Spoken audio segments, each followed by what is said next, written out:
The joint session will come to order. The chair appoints as members of the committee on the part of the House to escort the President of the United States into the chamber: the gentleman from Louisiana, Mr. Scalise; the gentleman from Minnesota, Mr. Emmer; the gentlewoman from Michigan, Mrs. McClain; the gentleman from North Carolina, Mr. Hudson; the gentleman from Pennsylvania, Mr. Reschenthaler; the gentleman from Utah, Mr. Moore; the gentlewoman from Indiana, Mrs. Houchin; the gentleman from Oklahoma, Mr. Hearn; the gentleman from New York, Mr. Jeffries; the gentleman from California, Mr. Aguilar; the gentleman from California, Mr. Liu; the gentlewoman from Washington, Mrs. Delbene; the gentlewoman from Michigan, Mrs. Dingell. The President of the Senate, at the direction of that body, appoints the following senators as members of the committee on the part of the Senate to escort the President of the United States into the House chamber: the Senator from South Dakota, Mr. Thune; the Senator from Wyoming, Mr. Barrasso; the Senator from Arkansas, Mr. Cotton; the Senator from West Virginia, Mrs. Capito; the Senator from Oklahoma, Mr. Lankford; the Senator from South Carolina, Mr. Scott; the Senator from New York, Mr. Schumer; the Senator from Illinois, Mr. Durbin; and the Senator from Minnesota, Ms. Klobuchar. The members of the Escort Committee will exit the chamber through the lobby doors.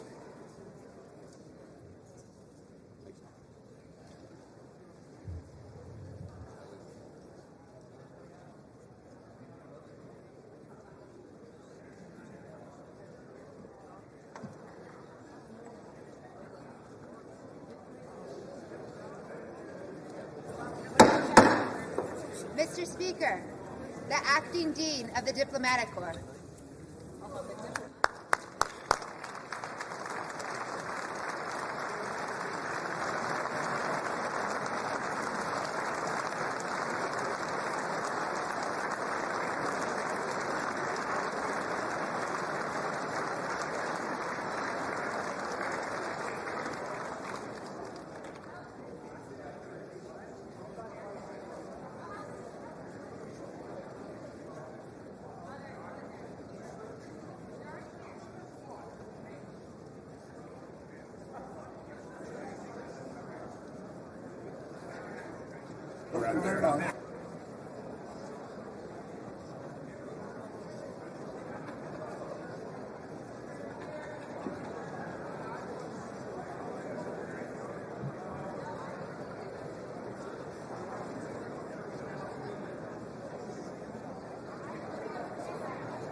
Mr. Speaker, the Chief Justice and Associate Justices of the Supreme Court.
son's a freshman.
Mr. Speaker, the President's Cabinet.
Mr. Speaker, the President of the United States.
last selfie.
Members of Congress, I have the high privilege and distinct honor of presenting to you the President of the United States.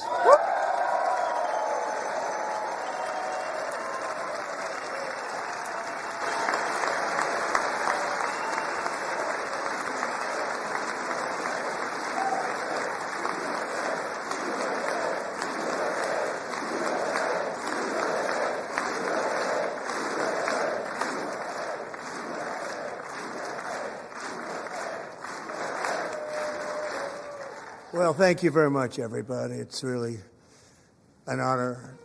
Speaker Johnson, Vice President Vance, First Lady of the United States,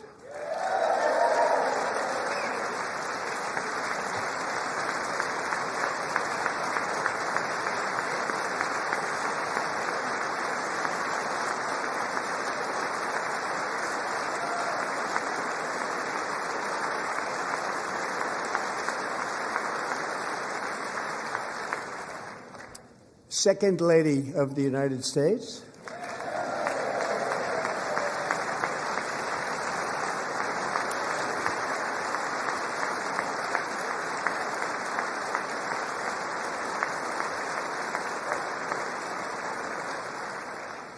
members of Congress, and my fellow Americans.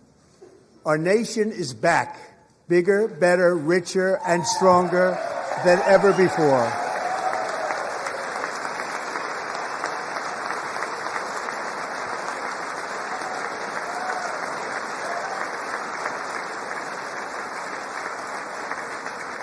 Less than 5 months from now, our country will celebrate an epic milestone in American history, the 250th anniversary of our glorious American independence.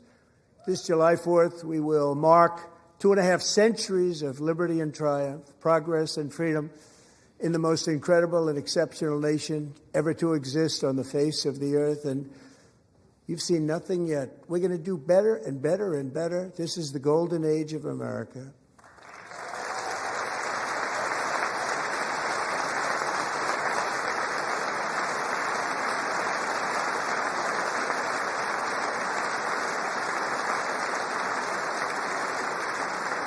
When I last spoke in this chamber 12 months ago, I had just inherited a nation in crisis with a stagnant economy, inflation at record levels, a wide open border, horrendous recruitment for military and police, rampant crime at home, and wars and chaos all over the world. But tonight, after just 1 year, I can say with dignity and pride that we have achieved a transformation like no one has ever seen before, and a turnaround for the ages. It is indeed a turnaround for the ages.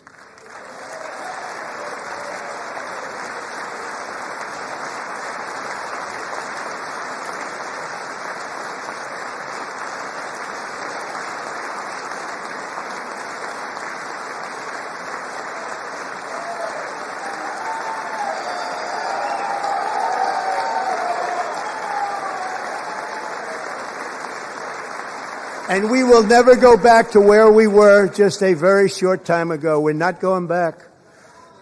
Today our border is secure.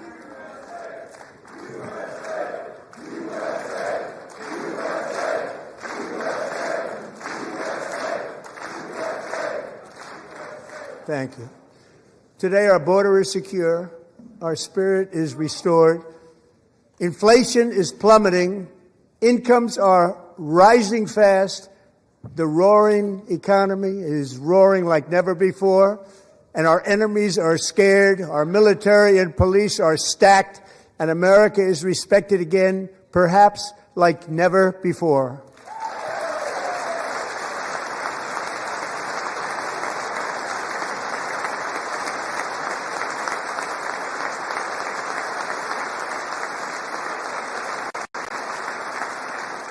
After 4 years in which millions and millions of illegal aliens poured across our borders, totally unvetted and unchecked, we now have the strongest and most secure border in American history by far.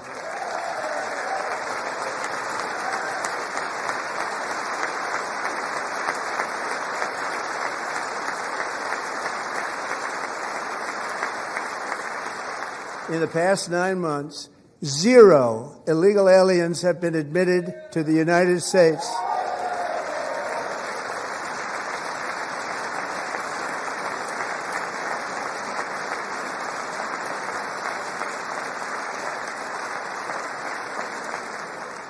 But we will always allow people to come in legally, people that will love our country and will work hard to maintain our country.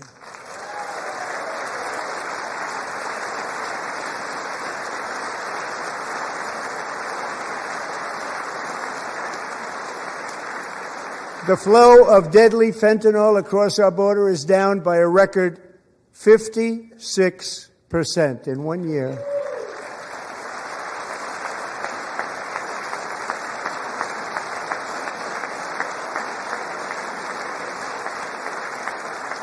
And last year, the murder rate saw its single largest decline in recorded history. This is the biggest decline, think of it, in recorded history, the lowest number in over 125 years, year 1900. In fact, substantially before my wonderful father, I had a wonderful father, Fred, before he was born, substantially before he was born. That's a long time ago.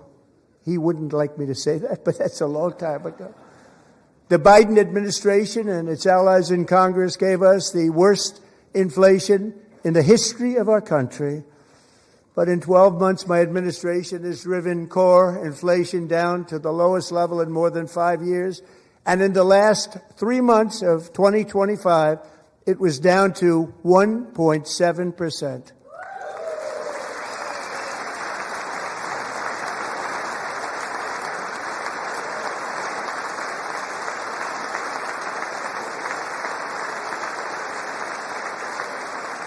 Gasoline, which reached a peak of over $6 a gallon in some states under my predecessor, it was quite honestly a disaster, is now below $2.30 a gallon in most states, and in some places $1.99 a gallon. And when I visited the great state of Iowa just a few weeks ago, I even saw $1.85 a gallon for gasoline.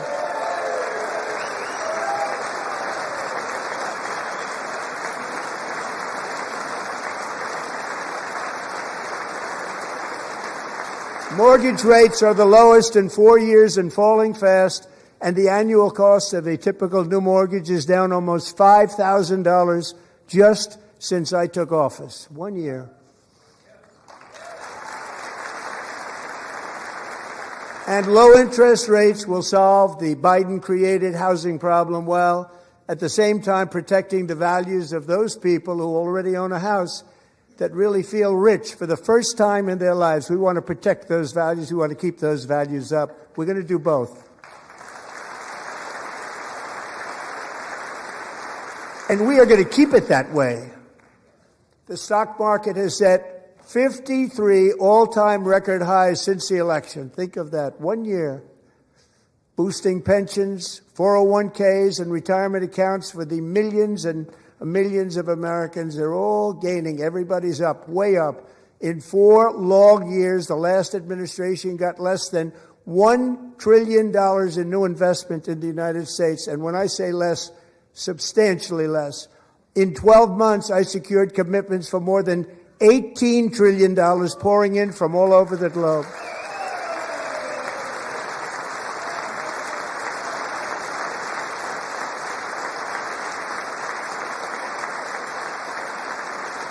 Think of it, much less than $1 trillion for 4 years versus much more than $18 trillion for 1 year. What a difference a president makes. A short time ago, we were a dead country. Now we are the hottest country anywhere in the world, the hottest.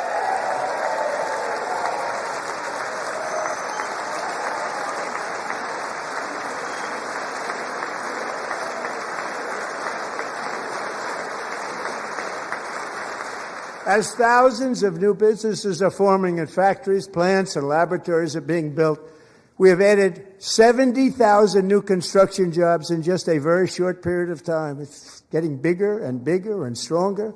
Nobody can believe what they're watching. American oil production is up by more than 600,000 barrels a day, and we just received from our new friend and partner, Venezuela, more than 80 million barrels of oil.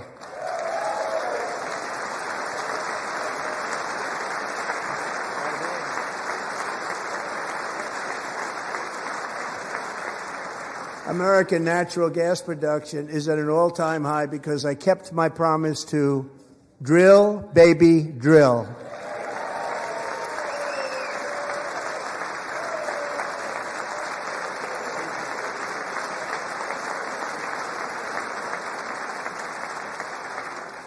More Americans are working today than at any time in the history of our country. Think about that. Any time in the history of our country, more working today.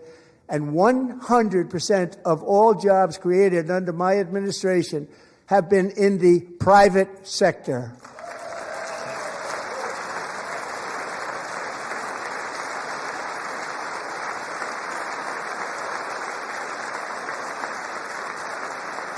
We ended DEI in America.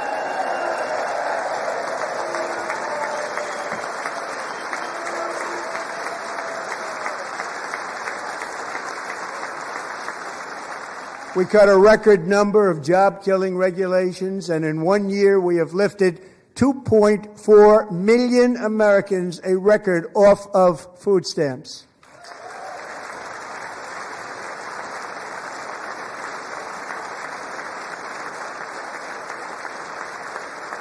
And for all of these reasons, I say tonight, members of Congress, the state of our union is strong.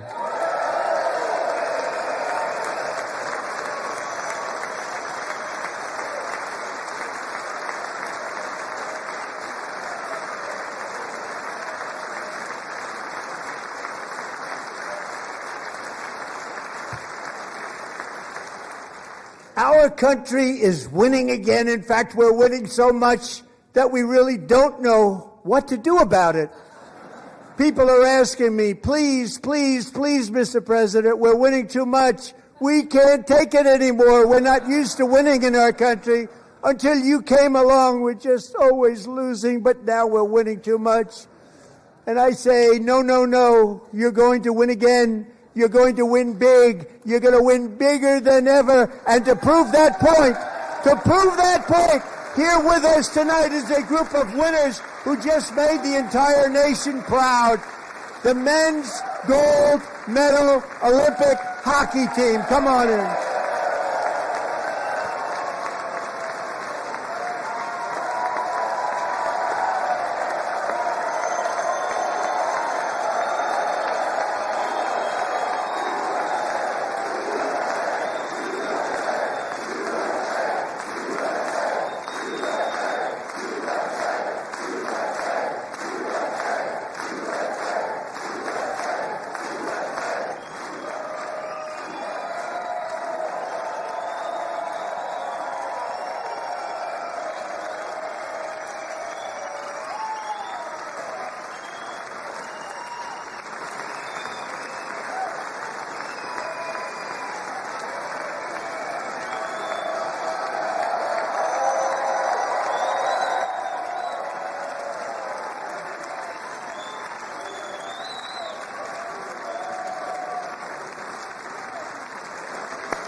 Go ahead.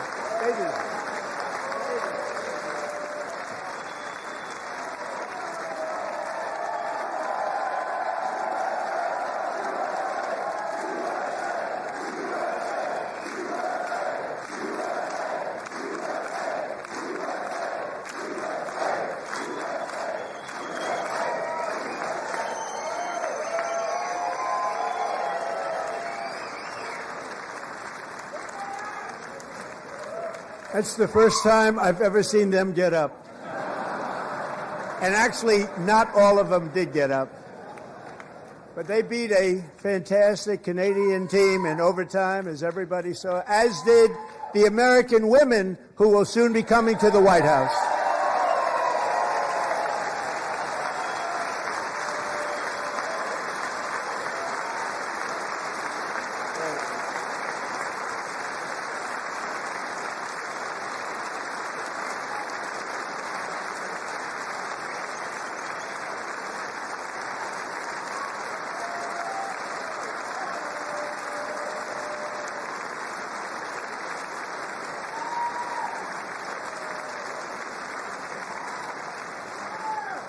They were in the Oval Office before, and I just want to say a second very big congratulations to Team USA. But I have to say that, and I told them this, and we took a vote of the team. I said, anybody votes no, I'm not doing it. So they stood there, and they weren't about to say no, because I've never seen a goaltender play as well as goalie Connor Hellebuck.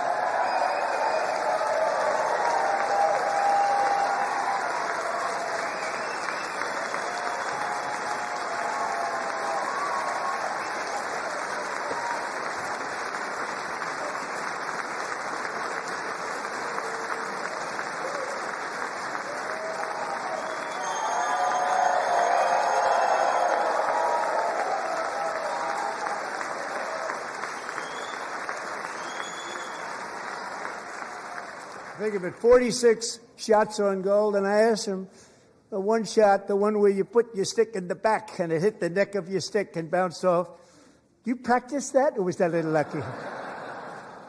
He refused to answer that question.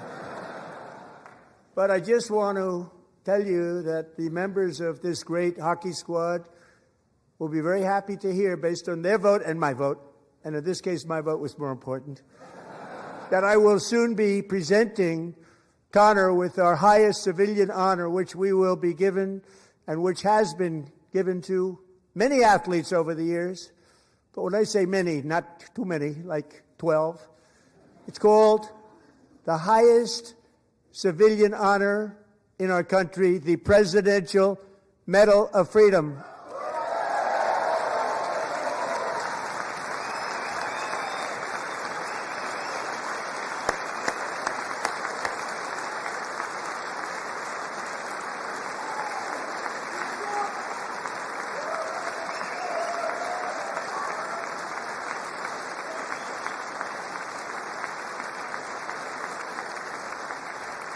Great athletes have gotten that, very great, the best, and I thought he deserved it. And I did take a vote, every single one of them. I said, I'm not giving it if anybody goes no, and every single one of them rapidly put up their hand. So I want to thank you all. What a special job you did. What special champions you are. Thank you very much.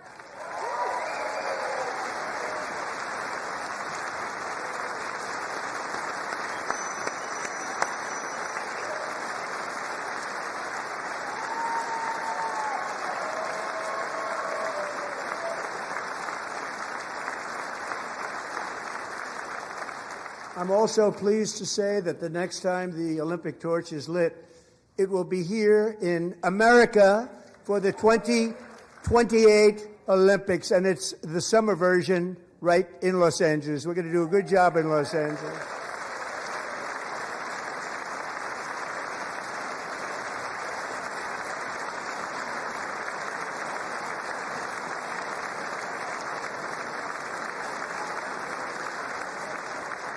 And Los Angeles is going to be safe, just like Washington, D.C. is now one of the safest cities in the country.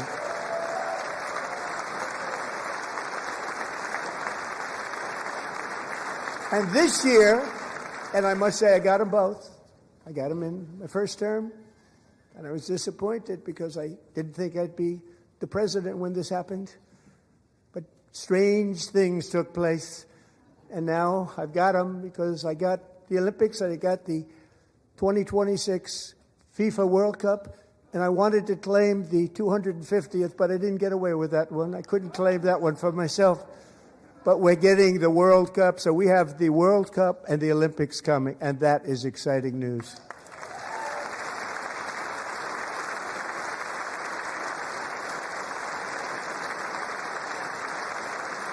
So this will be a year to celebrate our country and the heroes who have kept it free.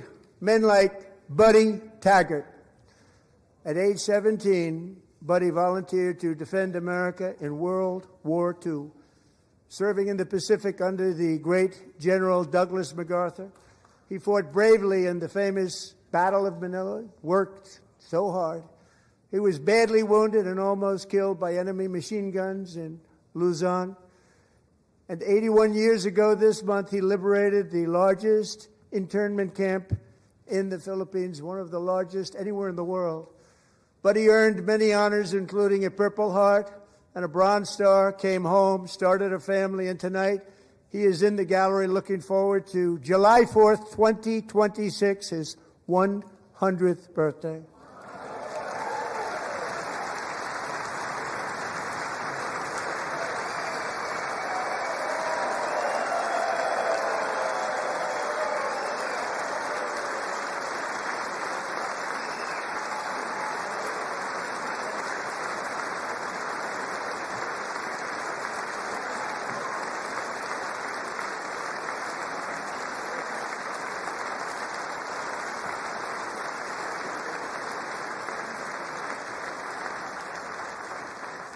So, Buddy, you're a brave man, and we salute you.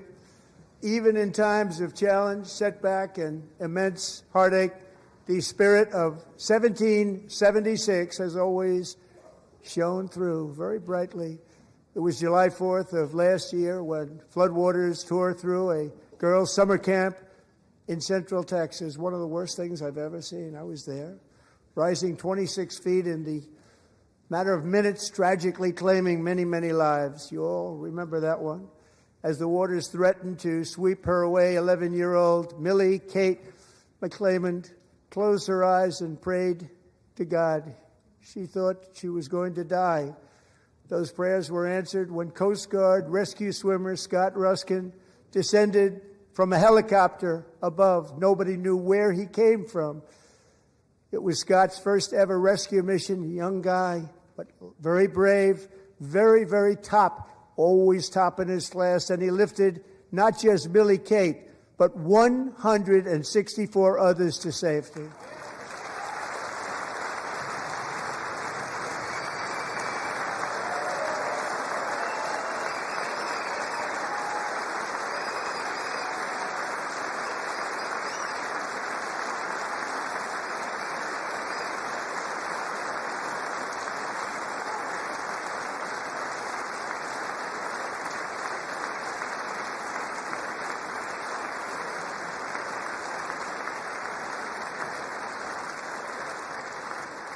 People watched Scott from a distance, and they couldn't believe what they were seeing. The winds were blowing, the rain was pouring, everything was going, and that rapid water, nobody's ever seen anything like it. They said, wow, that's something. Tonight, Scott and Millie Kate are here together, reunited for the very first time. Thank you, Scott, Millie Kate.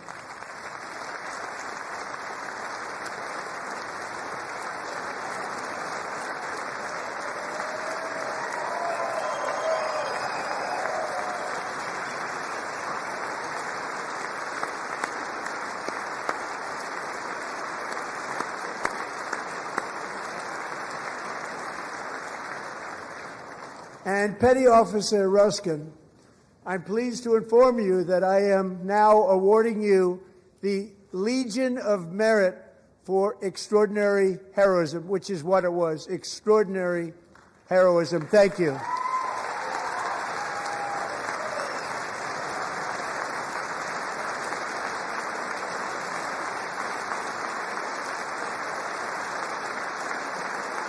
And I'd like to have the military aide to please come down and take care of the service. Military aide, thank you very much. Take care of that very important service. Thank you very much. From 1776 to today, every generation of Americans has stepped forward to defend life, liberty, and the pursuit of happiness. And they're really doing it for the next generation. But now it's our turn. Together we're building a nation where every child has the chance to reach higher and go further, where government answers to the people, not the powerful, and where the interests of hardworking American citizens are always our first and ultimate concern. That is the debt we owe to the heroes who came before us, and that is the promise we must keep to America for our 250th year. Last year, I urged this Congress to begin the mission by passing the largest tax cuts in American history, and our Republican majorities delivered so beautifully. Thank you, Republicans.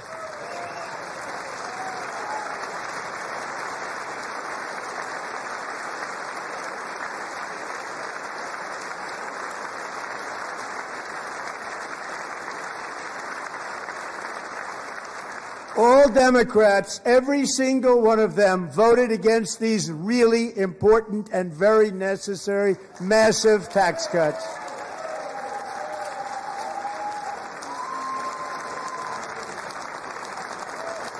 They wanted large-scale tax increases to hurt the people instead.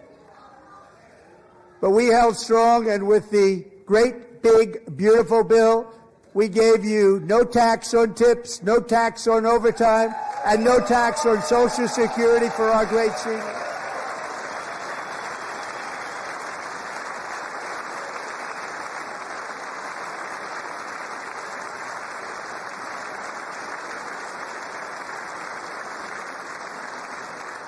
And we also made interest on auto loans tax deductible the first time, but only if the car is made in America.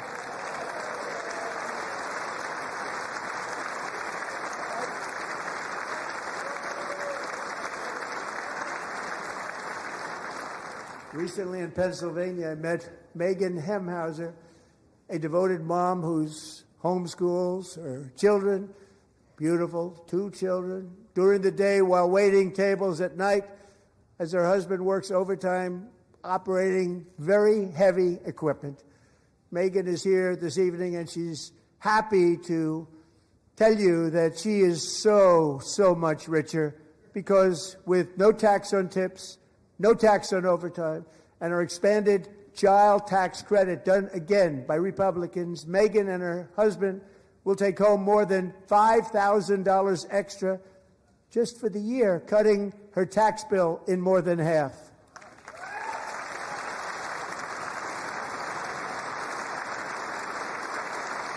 Megan, please stand up. We're fighting for you, Megan.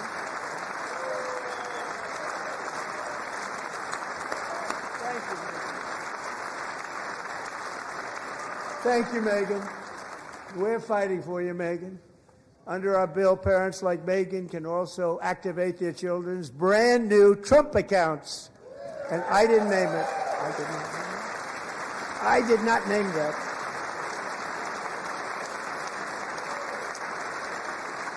Nobody believes me, but I did not name it. It was named by a very tall man sitting right there in the third row. Nice man, a good man. Tax-free investment accounts for every American child. This is something that's so special and has taken off and gone through the roof. Millions will be pre-funded courtesy of the U.S. Treasury and private individuals like Michael and Susan Dell, who have donated $6.25 billion to fund the Trump accounts for 25 million American children. They're great people.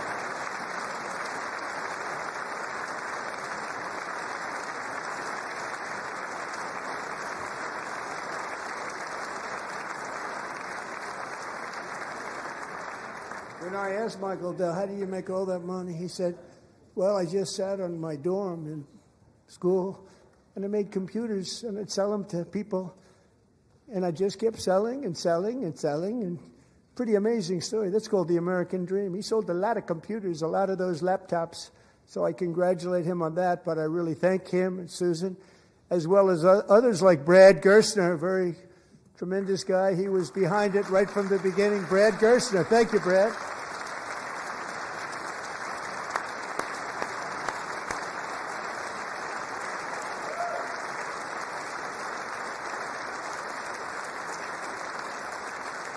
So with modest additional contributions, these young people's accounts could grow to over $100,000 or more by the time they turn 18. Think of it. How much money is that for somebody that started with nothing?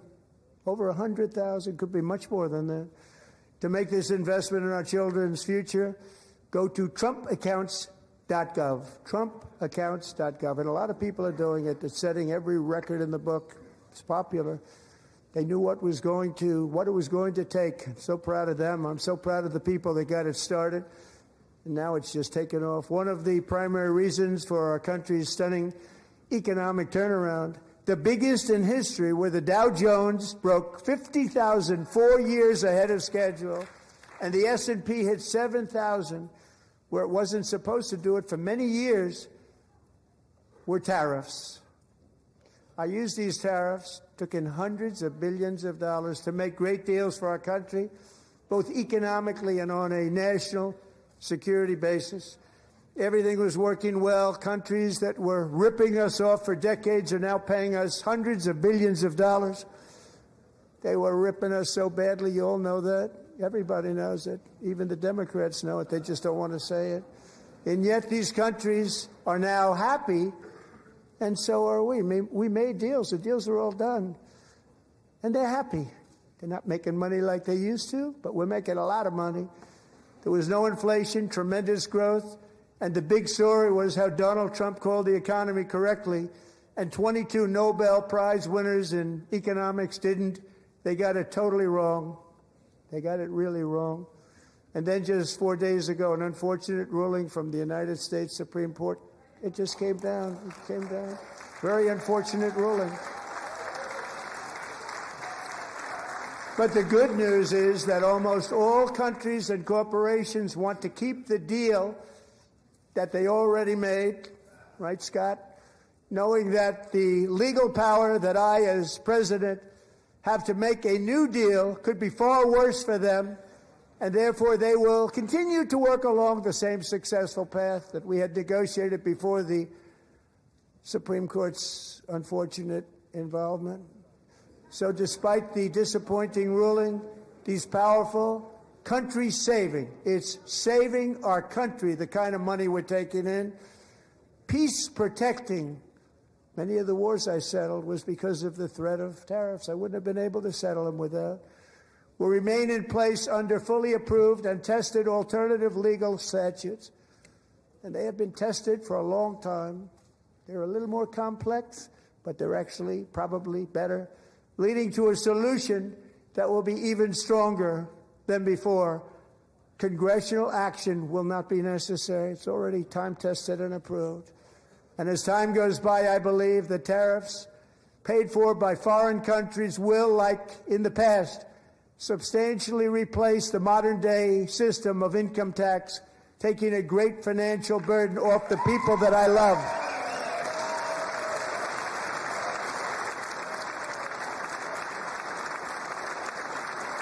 Right?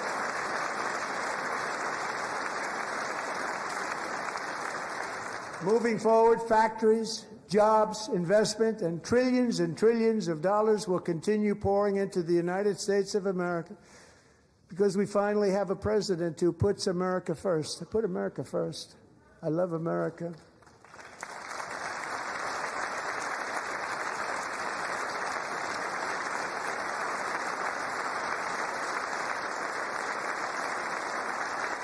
For decades before I came along, we had the exact opposite. From trade to health care, from energy to immigration, everything was stolen and rigged in order to drain the wealth out of the productive, hardworking people who make our country great, who make our country run. Under Biden and his corrupt partners in Congress and beyond, it reached a breaking point with the Green New scam, open borders for everyone. They poured in by the millions and millions from prisons, from mental institutions. They were murderers, 11,888 murders. They came into our country. You allowed that to happen. And record-setting inflation that cost the typical family $34,000 in just a speck of time. Now the same people in this chamber who voted for those disasters suddenly use the word affordability, a word. They just used it. Somebody gave it to them, knowing full well that they caused and created the increased prices that all of our citizens had to endure. You caused that problem. You caused that problem.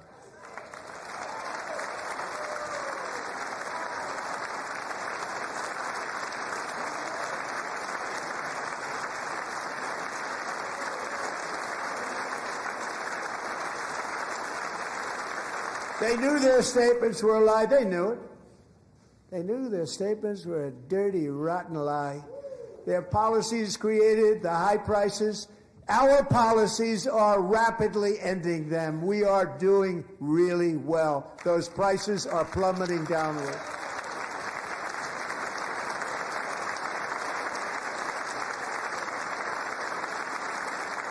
The price of eggs is down 60%, Madam Secretary, thank you. The cost of chicken, butter, fruit, hotels, automobiles, rent is lower today than when I took office by a lot. And even beef, which was very high, is starting to come down significantly. Just hold on a little while. We're getting it down. And soon you will see numbers that few people would think were possible to achieve just a short time ago. Nobody can believe when they see the kind of numbers, and especially energy, when they see energy going down to numbers like that, they cannot believe it. It's like another big tax cut. I'm also confronting one of the biggest ripoffs of our times, the crushing cost of health care caused by you. Since the passage of the Unaffordable Care Act, sometimes referred to as Obamacare, big insurance companies have gotten rich. It was meant for the insurance companies, not for the people. With our government giving them hundreds and hundreds of billions of dollars a year as their stock prices soared 1,000, 1,200, 1,400, and even 1,700%, like nothing else. That's why I introduced the great health care plan. I want to stop all payments to big insurance companies and instead give that money directly to the people so they can buy their own health care, which will be better health care at a much lower cost.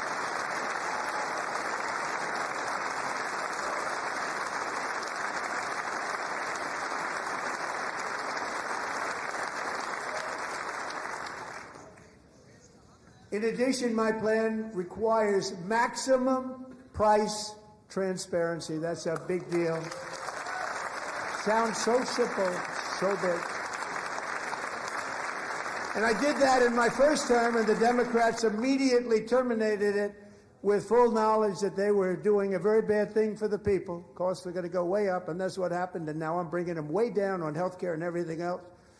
I'm also ending the wildly inflated cost of prescription drugs like has never happened before.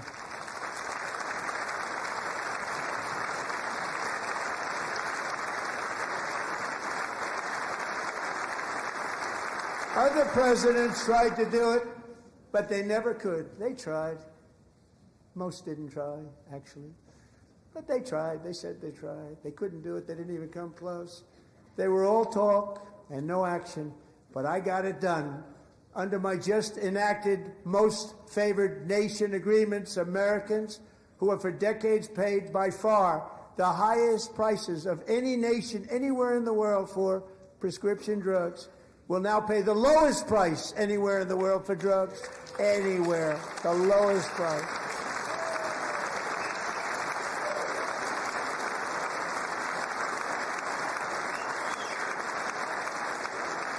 So in my first year of the second term, should be my third term, but strange things happen. I took prescription drugs, a very big part of health care, from the highest price in the entire world to the lowest. That's a big achievement. The result is price differences of 300, 400, 500, 600% and more, all available right now at a new website called TrumpRx.gov. And I didn't name that one either, by the way.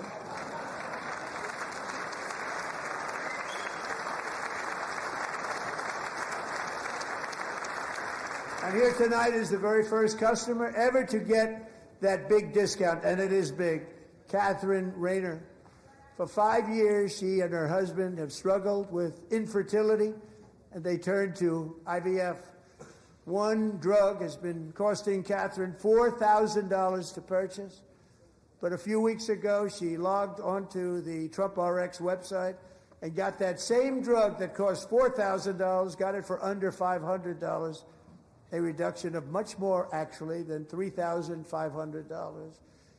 Catherine, we are all praying for you, and you're going to be a great mom.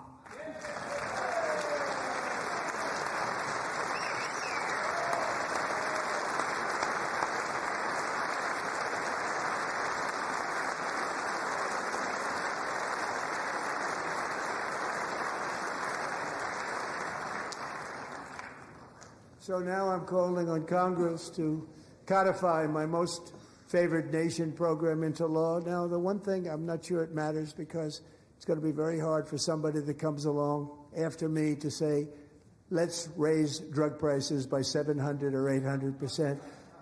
But John and Mike, if you don't mind, codify it anyway. They may do it. Codify it anyway. Thank you.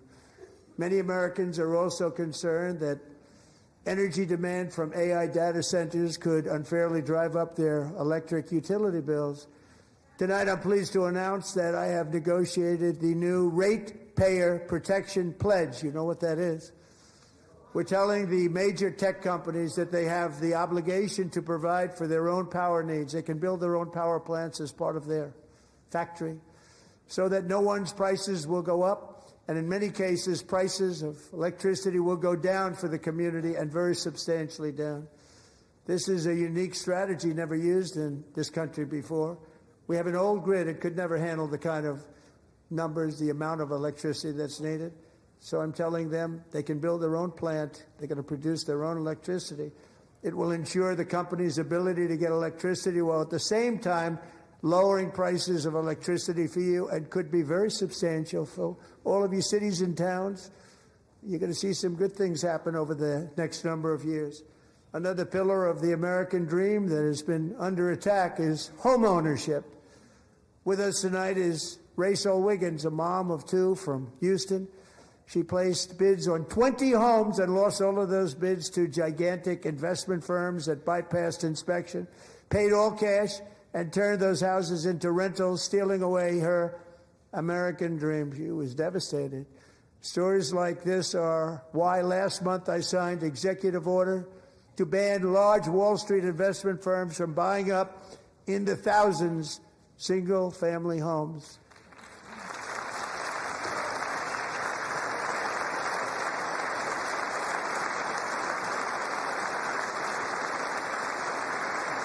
And now I'm asking Congress to make that ban permanent, because homes for people, really, that's what we want. We want homes for people, not for corporations. Corporations are doing just fine. Raysel, thank you very much. Good luck with your home. You'll get one soon.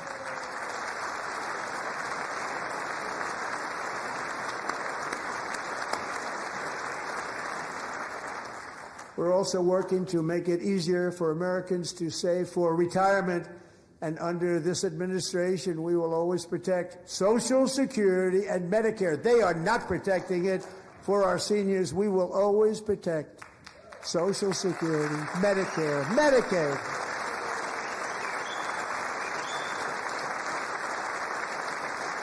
Since I took office, the typical 401k balance is up by at least $30,000. That's a lot of money. We have millions and millions of people, because the stock market has done so well, setting all those records. Your 401ks are way up. Yet half of all of working Americans still do not have access to a retirement plan with matching contributions from an employer. To remedy this gross disparity, I'm announcing that next year my administration will give these oft-forgotten American workers, great people, the people that built our country, access to the same type of retirement plan offered to every federal worker. We will match your contribution with up to $1,000 each year. As we ensure that all Americans can profit from a rising stock market, let's also ensure that members of Congress cannot corruptly profit from using insider information.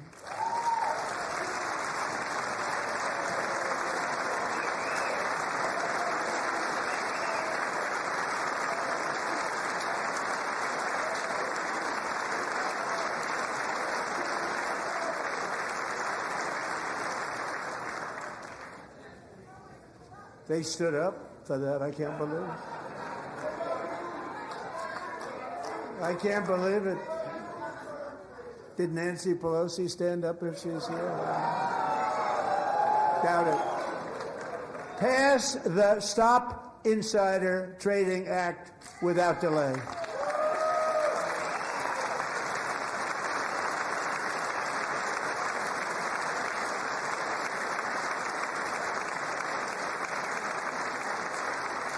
I wasn't sure if anybody even on this side was going to applaud for that. I'm very impressed. Thank you. I'm very impressed. But when it comes to the corruption that is plundering, it's plundering America. There's been no more stunning example than Minnesota, where members of the Somali community have pillaged an estimated $19 billion from the American taxpayer. Oh, we have all the information. And in actuality, the number is much higher than that. And California, Massachusetts, Maine, and many other states are even worse. This is the kind of corruption that shreds the fabric of a nation, and we are working on it like you wouldn't believe. So tonight, although started 4 months ago, I am officially announcing the war on fraud to be led by our great Vice President, J.D. Vance.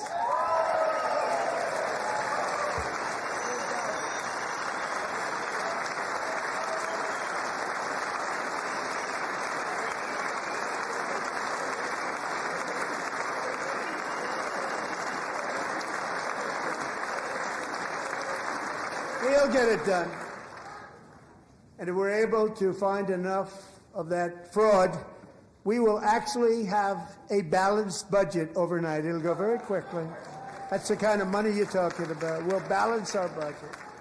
The Somali pirates who ransacked Minnesota remind us that there are large parts of the world where bribery, corruption, and lawlessness are the norm, not the exception. Importing these cultures through unrestricted immigration and open borders brings those problems right here to the USA. And it is the American people who pay the price in higher medical bills, car insurance rates, rent, taxes, and perhaps most importantly, crime. We will take care of this problem. We're going to take care of this problem. We are not playing games. Delilah.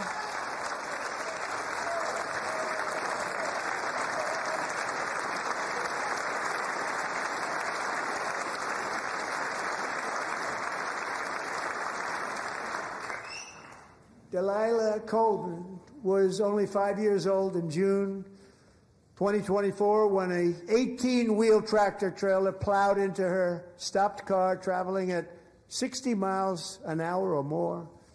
The driver was an illegal alien let in by Joe Biden and given a commercial driver's license by open borders politicians in California. Doctors said Delilah would never be able to walk or talk, have a good life. She wouldn't even be able to eat again. But against all odds, she is now in the first grade learning to walk, and she's here this evening with her dad, Marcus, a fantastic man. Delilah, please, you are a great inspiration. Please stand up.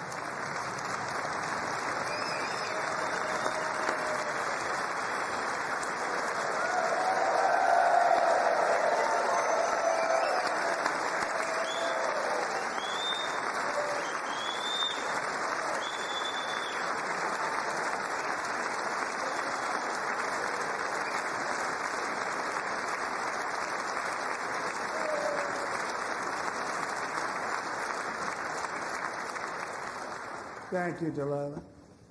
Many, if not most, illegal aliens do not speak English and cannot read even the most basic road signs as to direction, speed, danger, or location. That's why tonight I'm calling on Congress to pass what we will call the Delilah Law, barring any state from granting commercial driver's licenses to illegal aliens.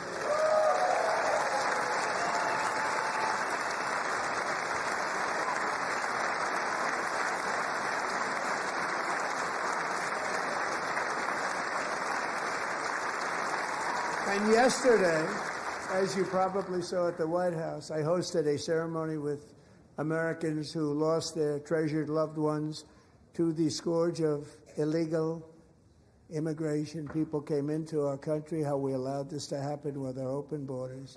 These are the angel moms and families that for decades our government betrayed and our media totally ignored. It was terrible. Hard to believe, actually. In 2023, a 16-year-old high school cheerleader named Elizabeth Medina was supposed to perform in her town's Christmas parade, but she never arrived. Her mother, Jacqueline, went home to look for her, and she found her lying dead in a bathtub, bleeding profusely after being stabbed 25 times. Elizabeth's killer was a previously arrested illegal alien who had broken in and brutally extinguished the brightest light in her family's life, violently and viciously. Her heartbroken mother is in the gallery to remind everyone in this chamber exactly why we are deporting illegal alien criminals to our country at record numbers, and we're getting them the hell out of here fast. We don't want them.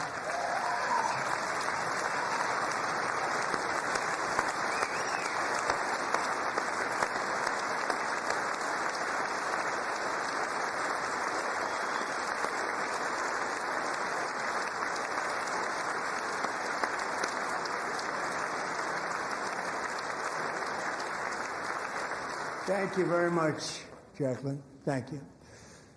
We can never forget that many in this room not only allowed the border invasion to happen before I got involved, but indeed they would do it all over again if they ever had the chance. If they ever got elected, they would open up those borders to some of the worst criminals anywhere in the world. The only thing standing between Americans and a wide open border right now is President Donald J. Trump and our great Republican patriots in Congress. Thank you. Thank you.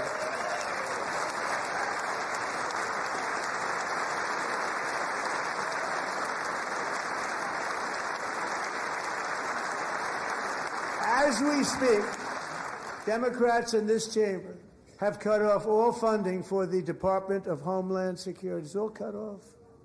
It's all cut off. They have instituted another Democrat shutdown, the first one costing us 2 points on GDP. 2 points we lost on GDP, which probably made them quite happy, actually. Now they have closed the agency responsible for protecting Americans from terrorists and murderers. Tonight I'm demanding the full and immediate restoration of all funding for the border security, homeland security of the United States, and also for helping people clean up their snow.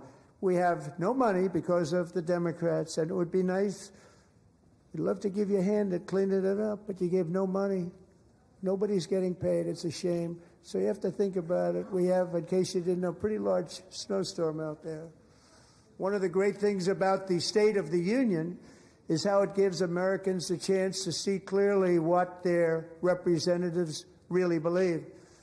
So tonight I'm inviting every legislator to join with my administration in reaffirming a fundamental principle. If you agree with this statement, then stand up and show your support. The first duty of the American government is to protect American citizens, not illegal aliens.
Isn't that a shame? You should be ashamed of yourself not standing up.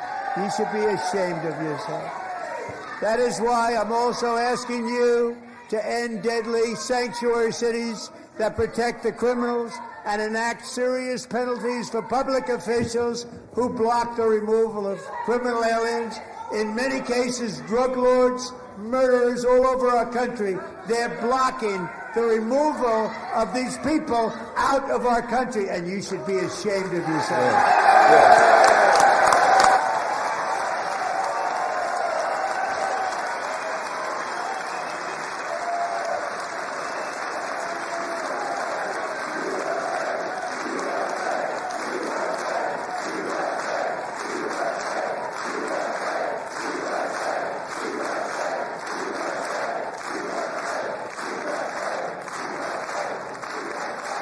And perhaps most importantly, I'm asking you to approve the Save America Act.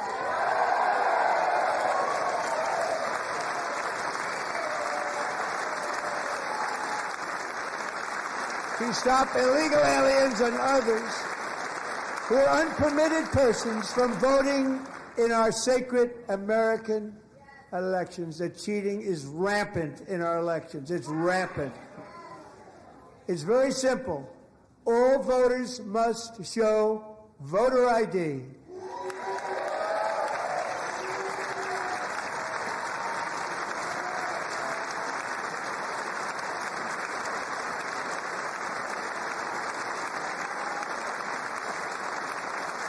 All voters must show proof of citizenship in order to vote.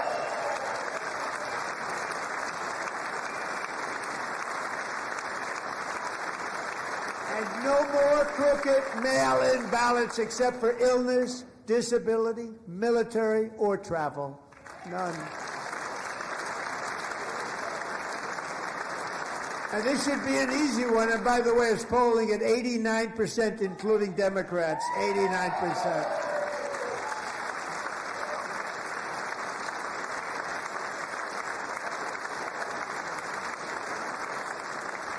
And even the new communist mayor of New York City, I think he's a nice guy, actually. Speak to him a lot. Bad policy, but nice guy. Just said they want people to shovel snow. They got hit hard. Wants them to shovel snow, but if you apply for that job, you need to show 2 original forms of ID and a Social Security card. Yet they don't want identification for the greatest privilege of them all, voting in America. No, it's no good. No good. Both Republicans and Democrats overwhelmingly agree on the policy that we just enunciated. And Congress should unite and enact this common sense, country-saving legislation right now, and it should be before anything else happens.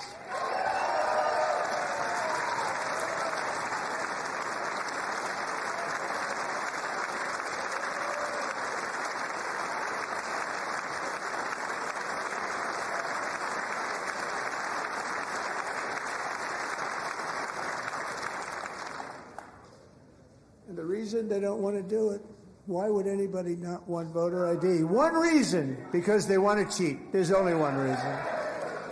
They make up all excuses. They say it's racist. They come up with things you almost say, what imagination they have. They want to cheat. They have cheated. And their policy is so bad that the only way they can get elected is to cheat. And we're going to stop it. We have to stop it, John.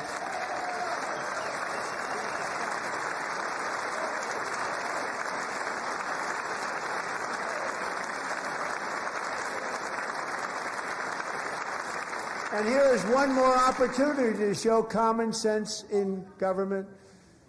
In the gallery tonight are Sage Blair and her mother, Michelle. In 2021, Sage was 14 when school officials in Virginia sought to socially transition her to a new gender, treating her as a boy and hiding it from her parents. Hard to believe, isn't it? Before long, a confused Sage ran away from home after she was found in a horrific situation in Maryland. A left-wing judge refused to return Sage to her parents because they did not immediately state that their daughter was their son. Sage was thrown into an all-boys state home and suffered terribly for a long time. But today, all of that is behind them because Sage is a proud and wonderful young woman with a full-ride scholarship to Liberty University. Sage and Michelle, please stand up.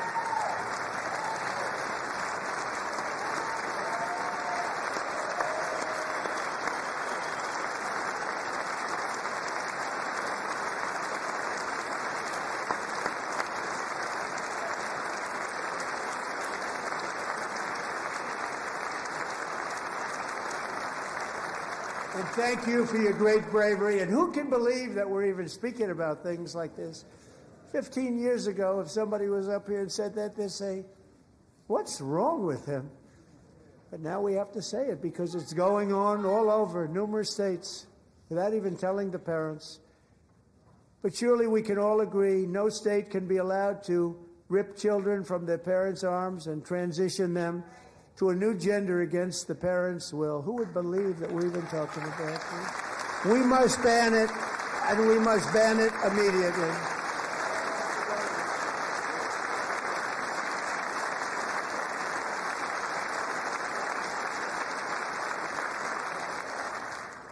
Look, nobody stands up. These people are crazy, I'm telling you. They're crazy.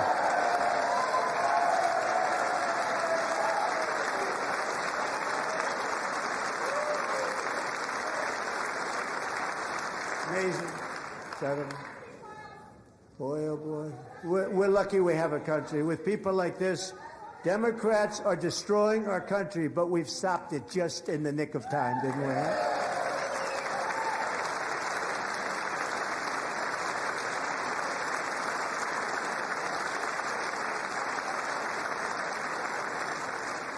No one cares more about protecting America's youth than our wonderful First Lady, now a movie star. She's a movie star. Can you believe it? Who would have believed that?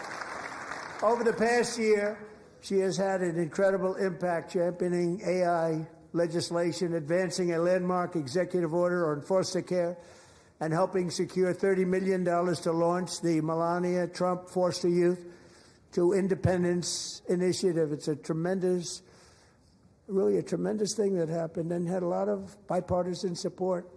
She gets much better bipartisan support than I do. I get none. She gets a lot. Someday you're going to have to tell me how you did that. And students and educators in every state have joined the First Lady's efforts in the presidential AI challenge, keeping America's next generation positioned to succeed and strongly succeed in the future. Tonight, we welcome two young people whose lives reflect the First Lady's impact, Sierra Burns and Everest Nevermont. Thank you both, and Melania, thank you. I know how hard you worked on it. Thank you very much.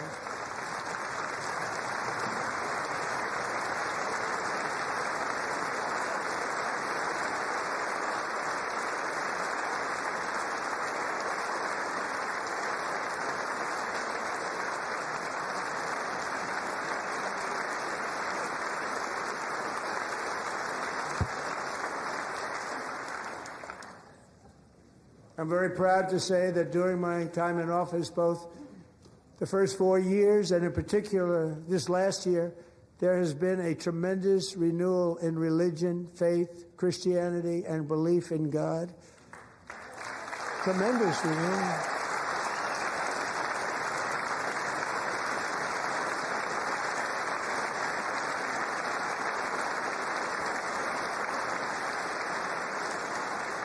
This is especially true among young people, and a big part of that had to do with my great friend, Charlie Kirk, a great guy, great man.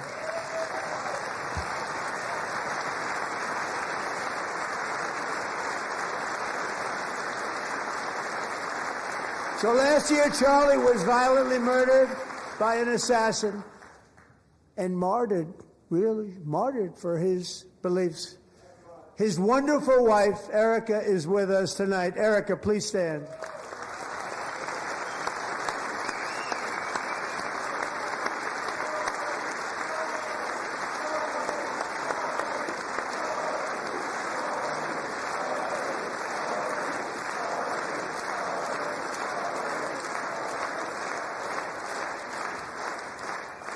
Thank you, Erica. Been through a lot. In Charlie's memory, we must all come together to reaffirm that America is one nation under God, and we must totally reject political violence of any kind.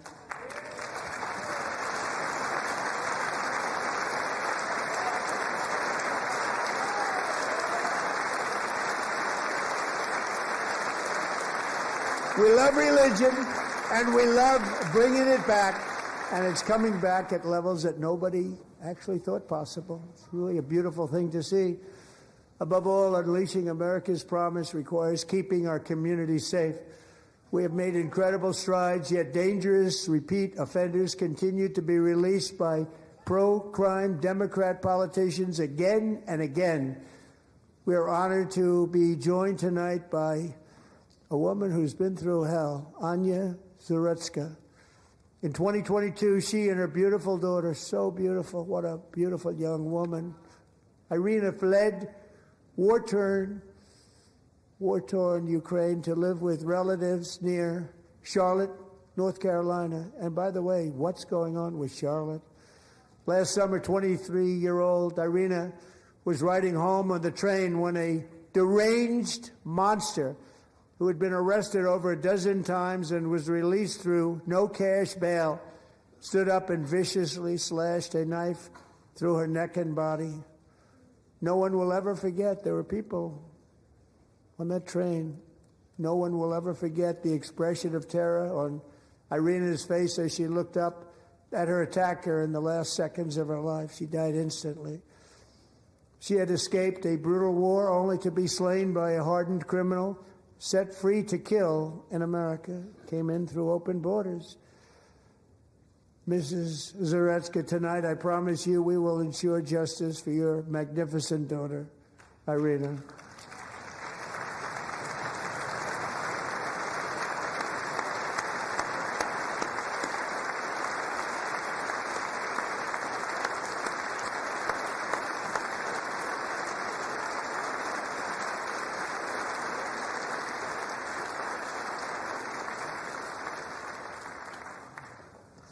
How do you not stand?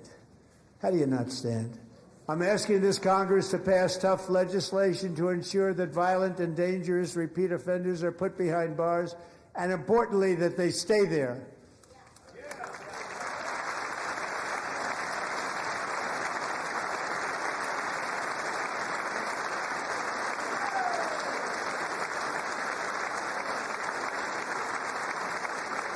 Starting last summer, I deployed our National Guard and federal law enforcement to restore law and order to our most dangerous cities, including Memphis, Tennessee, big success, New Orleans, Louisiana, big success, and our nation's capital itself, Washington, D.C., where we have almost no crime anymore in Washington, D.C. How did that happen?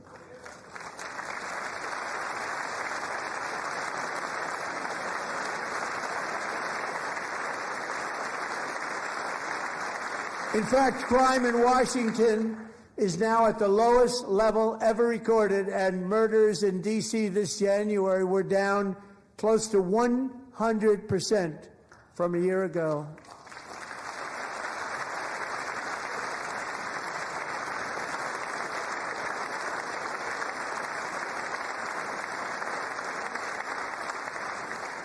I don't like to hear that. One of the sick people, one of the brave service members who helped achieve this stunning turnaround was 20-year-old West Virginia Army National Guard Specialist Sarah Beckstrom. After a 4-month deployment, she voluntarily extended her service, and her rank was going to be lifted. She was doing so well. They were so proud of her. But the very next day, she was on patrol near the White House when she was ambushed and shot in the head by a terrorist monster from Afghanistan. Shouldn't have been in our country. And all because she wore the uniform of our nation, she was shot.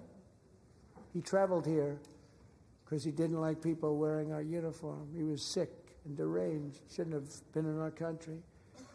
Sarah Beckstrom died in order to defend our capital, and we are honored to be joined by her wonderful parents, Gary and Evalie.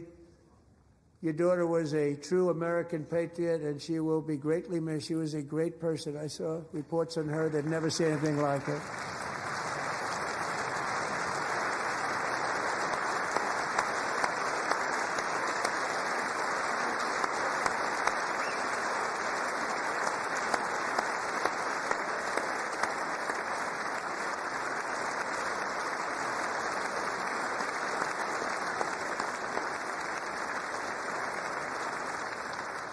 So sorry. Thank you very much. She's a great young lady. I saw reports that were like, perfect. She was perfect. Serving alongside Sarah that day was Staff Sergeant Andrew Wolf. The terrorist shot Andrew in the head, and no one thought he could possibly make it. The two of them, Sarah and Andrew, both shot violently in the head. Neither was expected to make it. They weren't even given a chance, except his wonderful mother, named Melody, who I spoke to the same night, and she was so positive. The doctors thought that Andrew was gone, but his mother said, no, Mr. President, Andrew will be fine. He's going to make it. I've never seen anything like it. I mean, he was given almost no chance. She said, I have no doubt, sir, he's going to be okay. This was a conversation that I had with her that night, with her son laying helplessly in bed, blood all over. Everybody is praying, she said, sir, he will be okay. The doctors didn't understand what she was saying, and after looking at the results of the damage done, neither did I. She was so strong and conclusive that even Andrew's great father felt she didn't really understand the gravity of the situation. But she turned out to be right. Right, Melanie? She turned out to be right.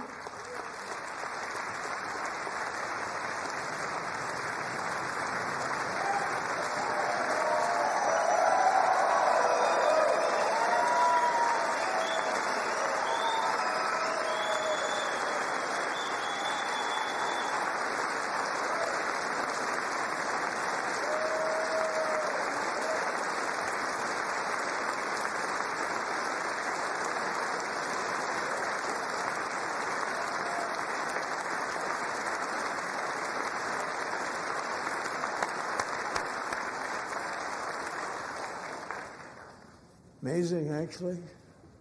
I said, where does this woman come from? She's the most positive person I've ever met. With God's help, Andrew has battled back from the edge of death, and we're talking about the edge of death, on his way to a miraculous recovery. He's got a little work to do, but he's doing great. Nice to see you. He's a good-looking guy. Nice to see you. Thanks, Andrew. Thank you very much.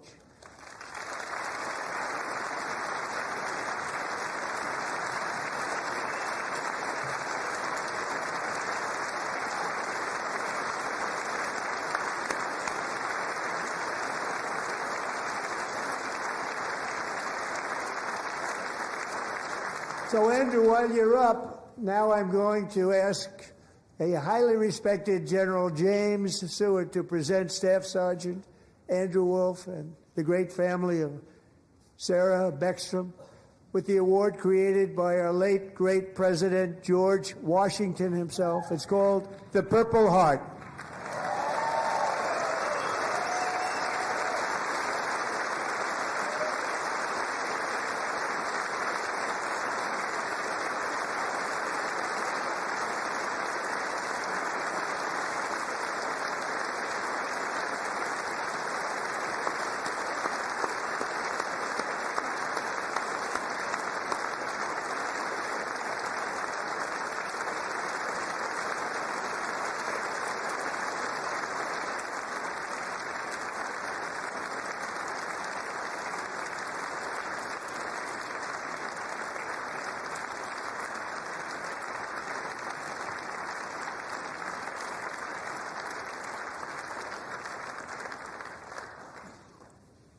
We love you all.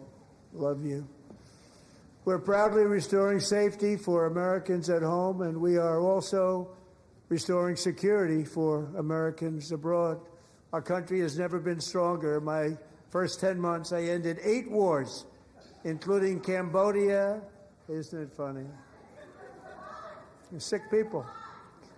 Cambodia and Thailand, Pakistan and India. Would have been a nuclear war. 35 million people said the Prime Minister of Pakistan would have died if it were not for my involvement. Kosovo and Serbia, Israel and Iran, Egypt and Ethiopia, Armenia and Azerbaijan, the Congo and Rwanda, and of course the war in Gaza, which proceeds at a very low level. It's just about there. And I want to thank Steve Witkoff and Jared Kushner for your help. Thank you, Steve. Thank you, Jared.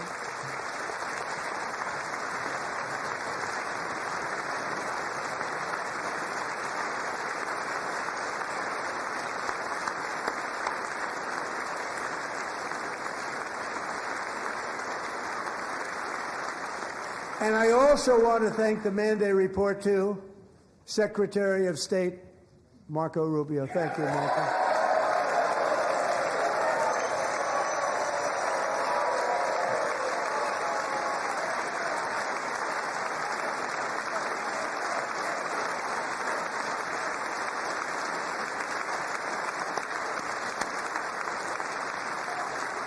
People don't like you. You know, Marco got 100% of the votes when he was in confirmation. I think our next one was about 54%. And some of the Democrats are now saying, I can't believe we approved that guy. And he said it's an honor that they feel that way. Right, Marco? You have done a great job, great Secretary of State. I think he'll go down as the best ever.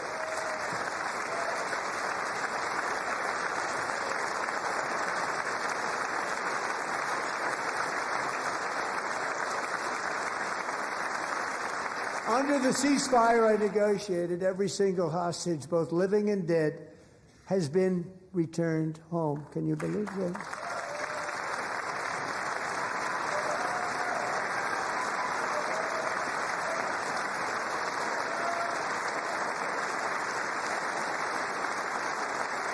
Nobody thought it was possible. Nobody thought that was possible. Both living and dead. And those parents who had a dead son, their boy, they'd always tell me their boy, they wanted him as much as though he were living. It was an amazing period of time. And they came back, and when we got all of the living hostages back, and many, many before them, but I always said those last 20 are going to be very tough, but we got many, many more, hundreds. But I said those last 20 are going to be tough. We got them back. But we only got back 14 or 15 of the dead of the 28. And believe it or not, Hamas worked along with Israel, and they dug and they dug and they dug. It's a tough thing to do, going through bodies all over, passing up 100 bodies sometimes for each one that they found. Tough job. And they finally got it back to 27. And then Steve and Jared, they got it back to 28. They found all 28. Nobody thought that was possible, but we did it. And I remember the family of the 28th. They were so grieved, but they were so happy as it's possible to be. They had their boy back. The mother said, "Sir, we have our boy back." What a period of time that was, but we got them all back. So thank you both very much. Great job.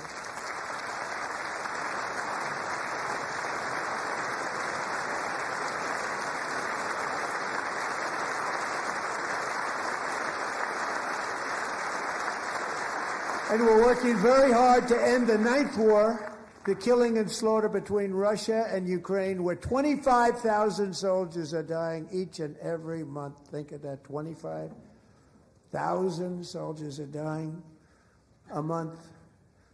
A war which would have never happened if I were president. Would have never happened. As president, I will make peace wherever I can, but I will never hesitate to confront threats to America wherever we must. That's why in a breakthrough operation last June, the United States military obliterated Iran's nuclear weapons program with an attack on Iranian soil known as Operation Midnight Hammer.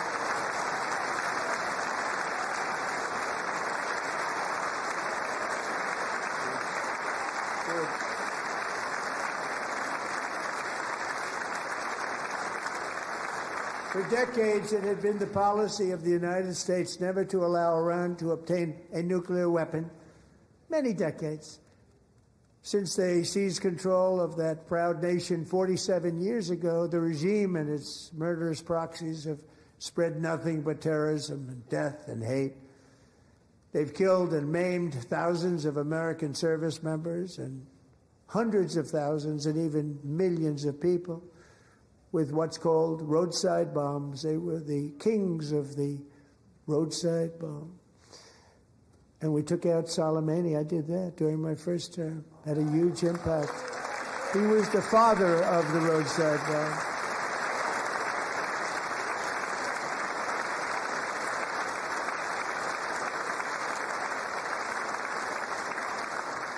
And just over the last couple of months with the protests, they've killed at least, it looks like, 32,000 protesters. 32,000 protesters in their own country. They shot them and hung them. We stopped them from hanging a lot of them with the threat of serious violence. But this is some terrible people. They've already developed missiles that can threaten Europe and our bases overseas, and they're working to build missiles that will soon reach the United States of America. After Midnight Hammer, they were warned to make no future attempts to rebuild their weapons program, and in particular, nuclear weapons. Yet they continue starting it all over. We wiped it out, and they want to start all over again, and are at this moment again pursuing their sinister ambitions. We are in negotiations with them. They want to make a deal, but we haven't heard those secret words. We will never have a nuclear weapon. My preference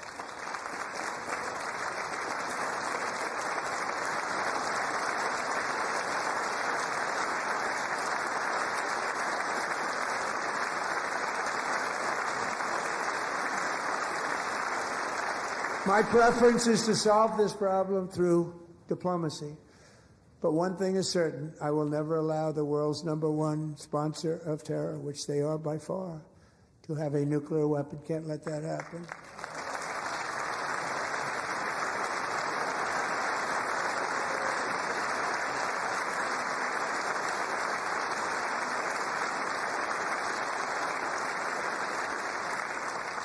And no nation should ever doubt America's resolve. We have the most powerful military on earth. I rebuilt the military in my first term. We're going to continue to do so. Also, we just approved a $1 trillion budget. We have no choice. We have to be strong because hopefully we will seldom have to use this great power that we built together. It's really called peace through strength, and it's been very, very effective.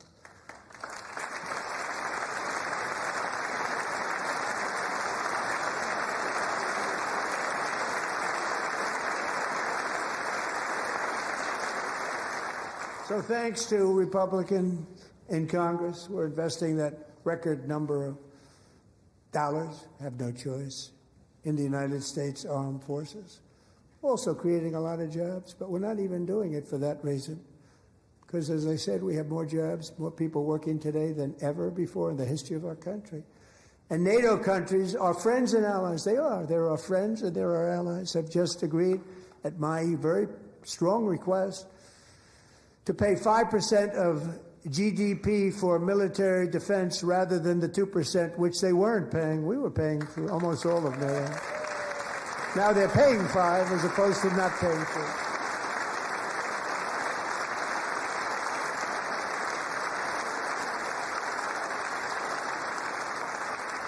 And getting that 5% was something which everyone said would never be done, could not happen. We got it really easily with one meeting. And big difference between 2% that's not paid. We were paying the freight of many of them. Very few were paid up. Now 5%, then they're paid. And everything we send over to Ukraine is sent through NATO, and they pay us in full. They pay us totally in full. Every branch of our armed forces is setting records for recruitment. This is so exciting. And every service member recently...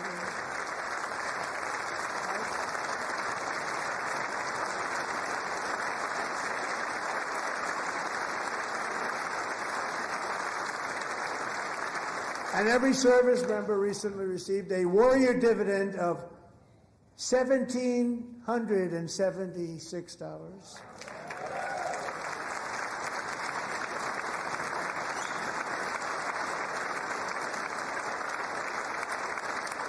You know, they put it on my desk. We got the money from tariffs and other things, a lot of money we have. We have much more money than people understand.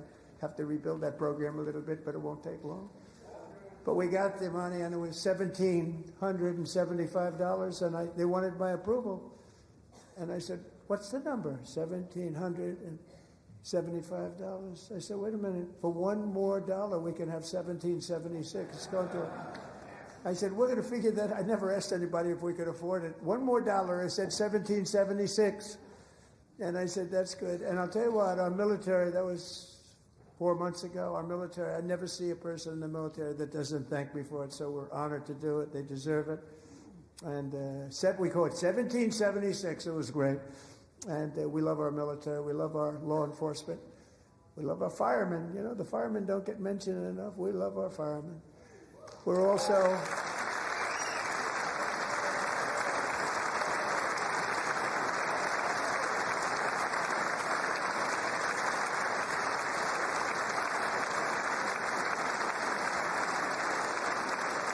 We're also restoring American security and dominance in the Western Hemisphere, acting to secure our national interests and defend our country from violence, drugs, terrorism, and foreign interference. For years, large swaths of territory in our region, including large parts of Mexico, really large parts of Mexico, have been controlled by murderous drug cartels. That's why I designated these cartels as foreign terrorist organizations, and I declared illicit fentanyl as a weapon of mass destruction.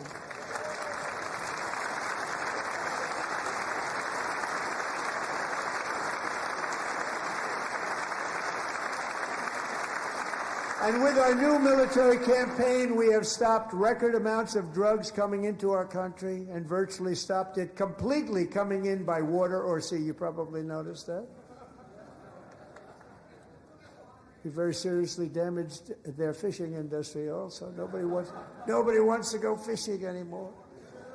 We've also taken down one of the most sinister cartel kingpins of all. You saw that yesterday. In January,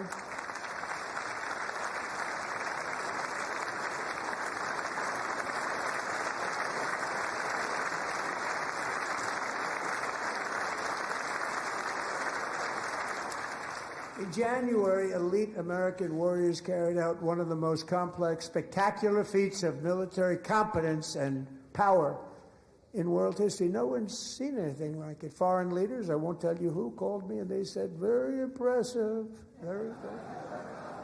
They couldn't believe, they all watched, they saw what happened.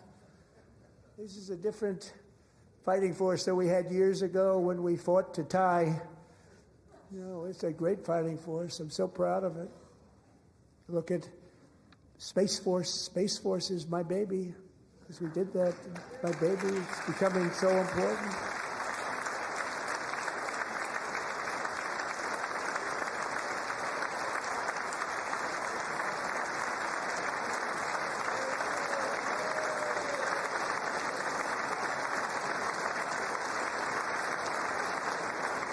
And America's armed forces overwhelmed all defenses and utterly defeated an enemy, good fighters, to end the reign of outlaw dictator Nicolas Maduro and bring him to face American justice.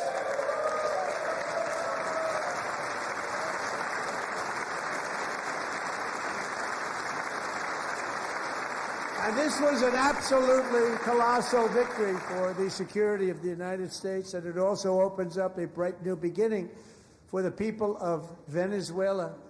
We're working closely with the new president of Venezuela, Delcy Rodriguez, to unleash extraordinary economic gains for both of our countries and to bring new hope to those who have suffered so terribly. They really did suffer. With us tonight is Alejandro Gonzalez. She grew up in a tight-knit Venezuelan family and was especially close to her beloved uncle Enrique. But after Enrique ran for office and opposed Maduro, he was kidnapped by Maduro's security forces and thrown into the regime's really infamous prison in Caracas.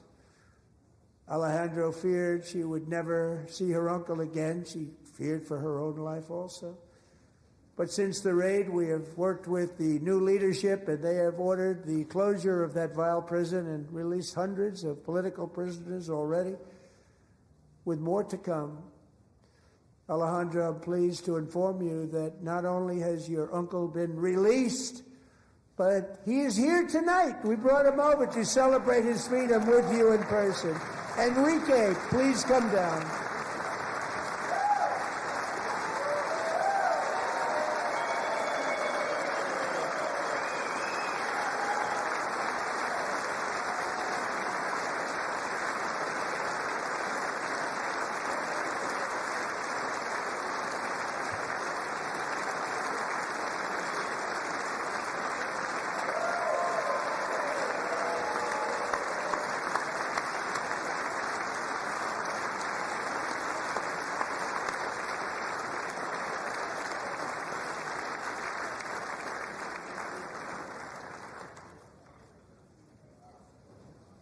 Thank you, Enrique. Have a good time. Nice to have you back, Enrique. There were many heroes on that January raid to capture Maduro. Really great heroes. It was very dangerous. They knew we were coming. They were all set. But the deeds of one warrior that night will live forever in the eternal chronicles of military valor. Chief Warrant Officer 5, Eric Slover, planned the mission and was the flight lead in the cockpit of the first helicopter, a big, beautiful, powerful helicopter. It was a massive Chinook carrying, as you can imagine, many, many American warfighters. Wearing the dog tags, his wife Amy had blessed with holy water before he left. She knew it was going to be a rough one. Eric steered the Chinook under the cover of night and descended swiftly upon Maduro's heavily protected military fortress. This was a major military installation, protected by thousands of soldiers and guarded by Russian and Chinese military technology. How did that work out? Not too good. While preparing to land, enemy machine guns fired from every angle, and Eric was hit very badly in the leg and hip, one bullet after another. He absorbed 4 agonizing shots, shredding his leg into numerous pieces. And yet, despite the fact that the use of his legs was vital to successful helicopter flight, legs are the most important part of flying a helicopter, to deliver the many commandos who would capture and detain Maduro was the only thing Eric was thinking about. Then, even as he was gushing blood, which was flowing back down the aisle, helicopter lands at a steep angle. The machine gun stood right in front of him. They were right in front of him, 2 machine gunners who escaped the wrath of the previous planes. Eric maneuvered his helicopter with all of those lives and souls to face the enemy and let his gunners eliminate the threat. Turned the helicopter around so the gunners could take care of business, saving the lives of his fellow warriors from what could have been a catastrophic crash deep in enemy territory. Only after safely landing the helicopter with all the warriors aboard in the exact right spot, which was vital to the mission, probably would have had to maybe cancel the mission if that didn't happen. Eric told his co-pilot, also wounded but not as gravely, to take over. I'm about ready to pass out.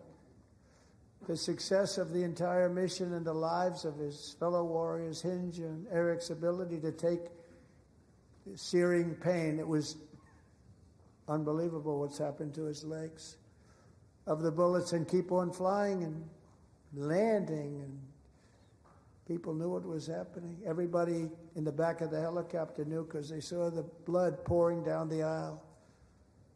Chief Warrant Officer Slover is still recovering from his serious wounds, but I'm thrilled to say that he is here tonight with his wife Amy. Eric and Amy, come on in.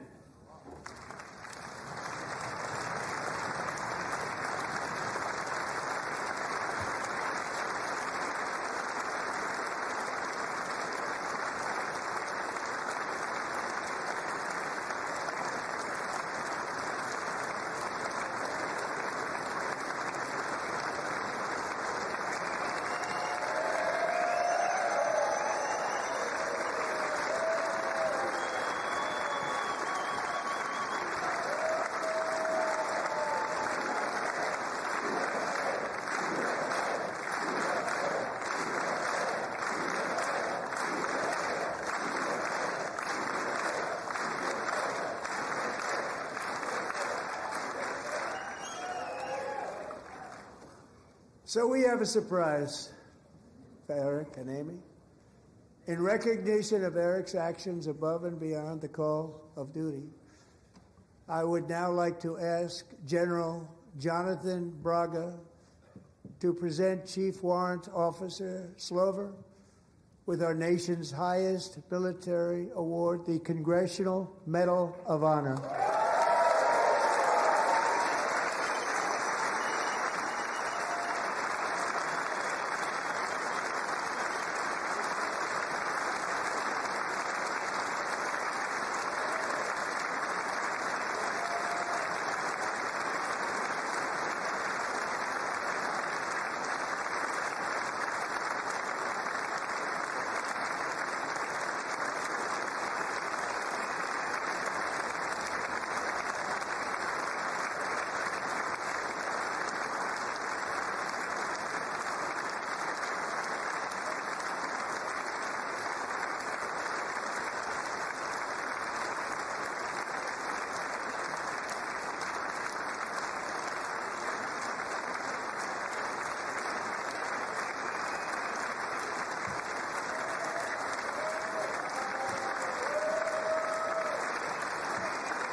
Well, thank you very much, Eric and Amy.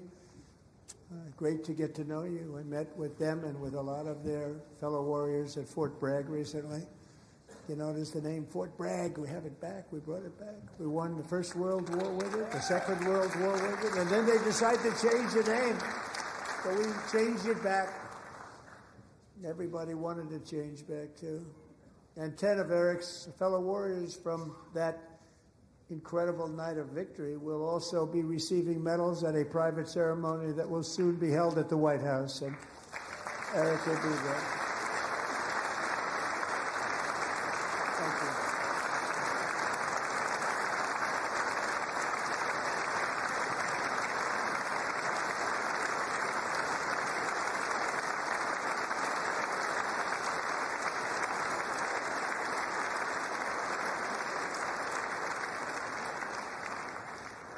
Thank you, Eric. That's a big one. Tonight we've celebrated many truly extraordinary American patriots, but there is one last living legend to honor before we go.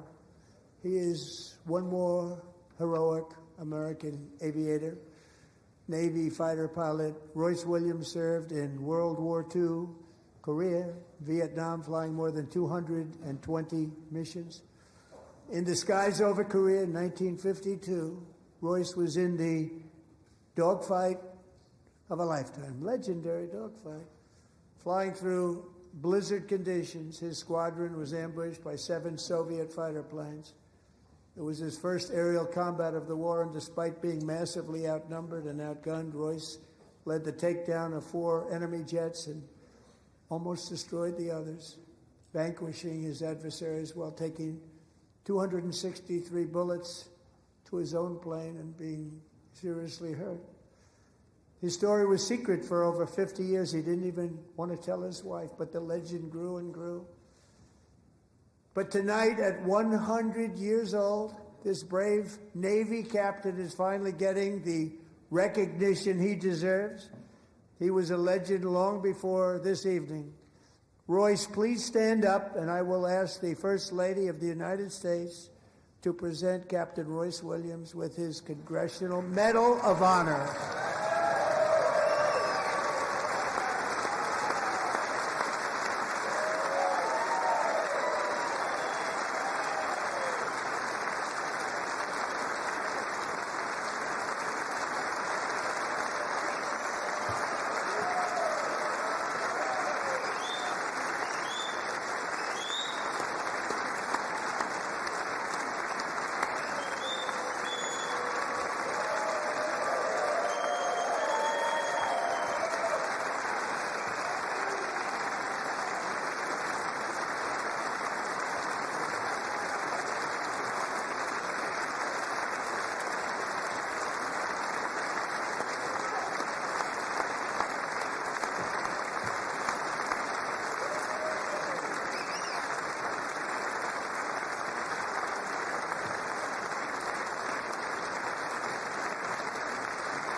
Thank you, Royce, and thank you, Eric. I've always wanted the Congressional Medal of Honor, but I was informed I'm not allowed to give it to myself, and I wouldn't know why I'd be taking it, but if they ever open up that law, I will be there with you someday.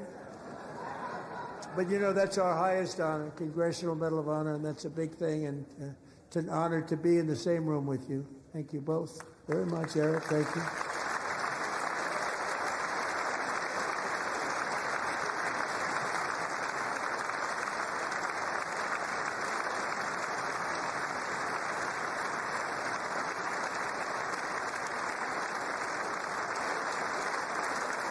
Thank you. 250 years is a long time in the life of a nation, but in another sense, it's really a mere moment in the eye of history. Two of the gentlemen we met in the gallery this evening took their first breaths 1 century ago, 100 years before that, on July 4th, 1826, the author of the Declaration of Independence, brilliant, Thomas Jefferson, drew his last breath. Just a single long human lifespan separates the giants who declared and won our independence from the heroes who stand among us tonight. Everything our nation has done, everything we have achieved, has been the work of those few great lifetimes. In those brief chapters, Americans built this nation from 13 humble colonies into the pinnacle of human civilization and human freedom, the strongest, wealthiest, most powerful, most successful nation in all of history. Americans ventured out across the daunting and dangerous continent. We carved paths through an unforgiving wilderness, settled a boundless frontier, and tamed the beautiful but very, very dangerous Wild West. From empty marshes and wide open plains, we raised up the world's greatest cities. Together we mastered the world's mightiest industries and shattered history's monstrous tyrannies. And we liberated millions from the chains of fascism, communism, oppression, and terror.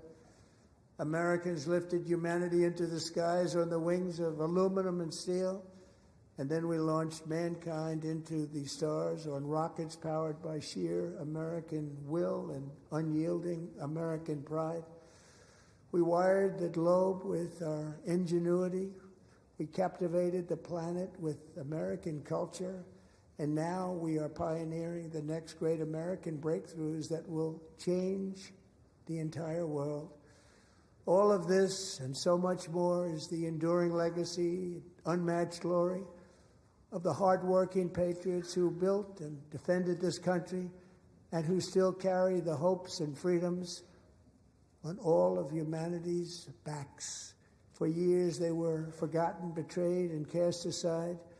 But that great betrayal is over, and they will never be forgotten again. Because when the world needs courage, daring, vision, and inspiration, it is still turning to America. And when God needs a nation to work his miracles, he knows exactly who to ask. There is no challenge Americans cannot overcome, no frontier too vast for us to conquer, no dream too bold for us to chase, no horizon too distant for us to claim. For our destiny is written by the hand of providence, and these first 250 years were just the beginning. From the rugged border towns of Texas to the heartland villages of Michigan, from the sun-kissed shores of Florida to the endless fields of the Dakotas, and from the historic streets of Philadelphia to right here in our nation's capital, Washington, D.C., the golden age of America is upon us. The revolution that began in 1776 has not ended. It still continues because the flame of liberty and independence still burns in the heart of every American patriot. And our future will be bigger, better, brighter, bolder, and more glorious than ever before. Thank you, God bless you, and God bless America.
President, that was a home run. Mr. President.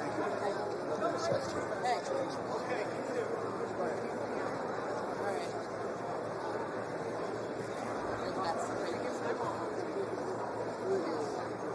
Good job. Thank you. Thank you. Very well done, sir. Great job. Oh, good. Good. See you. Thank you. Well done. God bless you. Good job. Good man. Thank you very much. Excellent speech. Thank you. Absolutely. Thank you. Mr. President. Thank you. That's ever. Mr. President. Thank you. Where you going, man?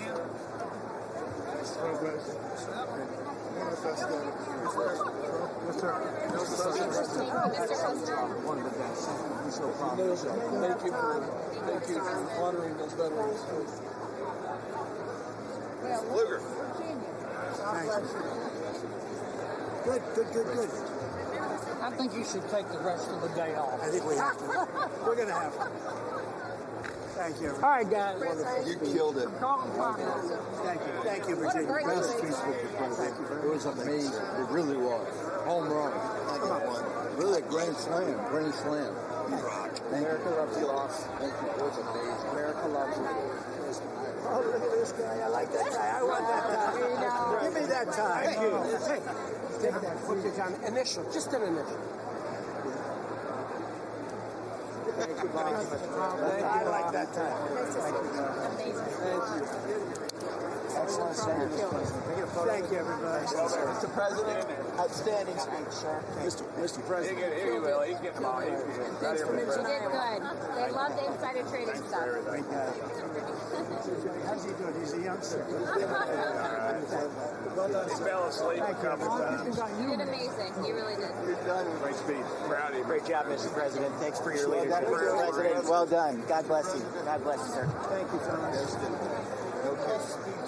That's a big statement coming from you guys. Thanks. Yes, sir. Love the finish. Home run here. Thanks, Great job. Thank you, everybody. Great job. Great. Thank you. Thank you, everybody. That was the best speech. No, thank you very much. Speech I've ever heard. Really, the best ever? That's a nice coming from you. That's a big statement. It's also the longest. Great job at television. Also the longest. President. Thank you so much. Take care. Thank you. Still need to talk to you. Congratulations, Mr. President. Thank you. Mr. President. That's great. That's great. Thank you, sir.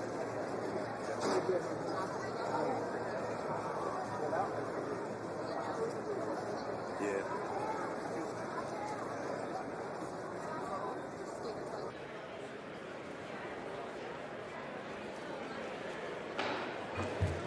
The chair declares the joint session of the two houses now dissolved.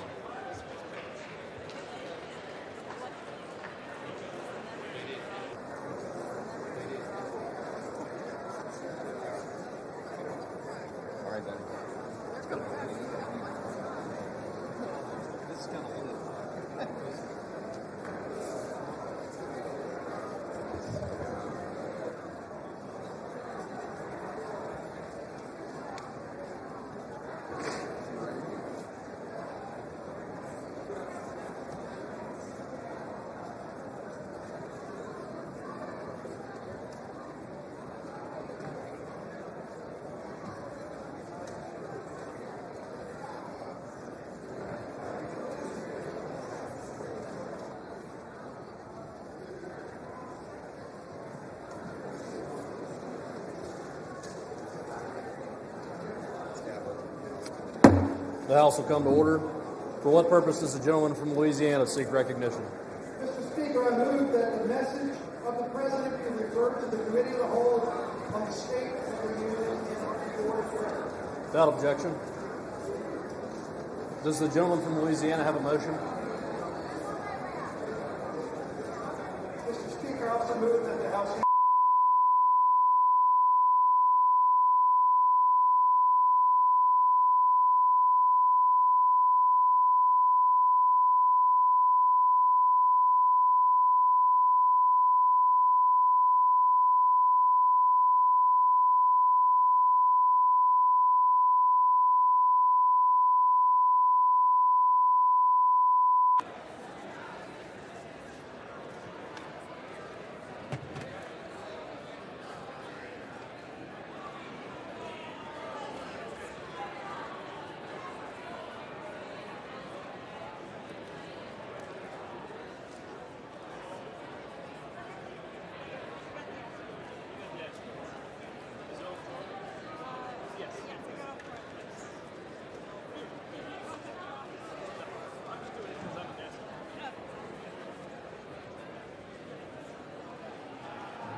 Good evening and welcome to historic Williamsburg.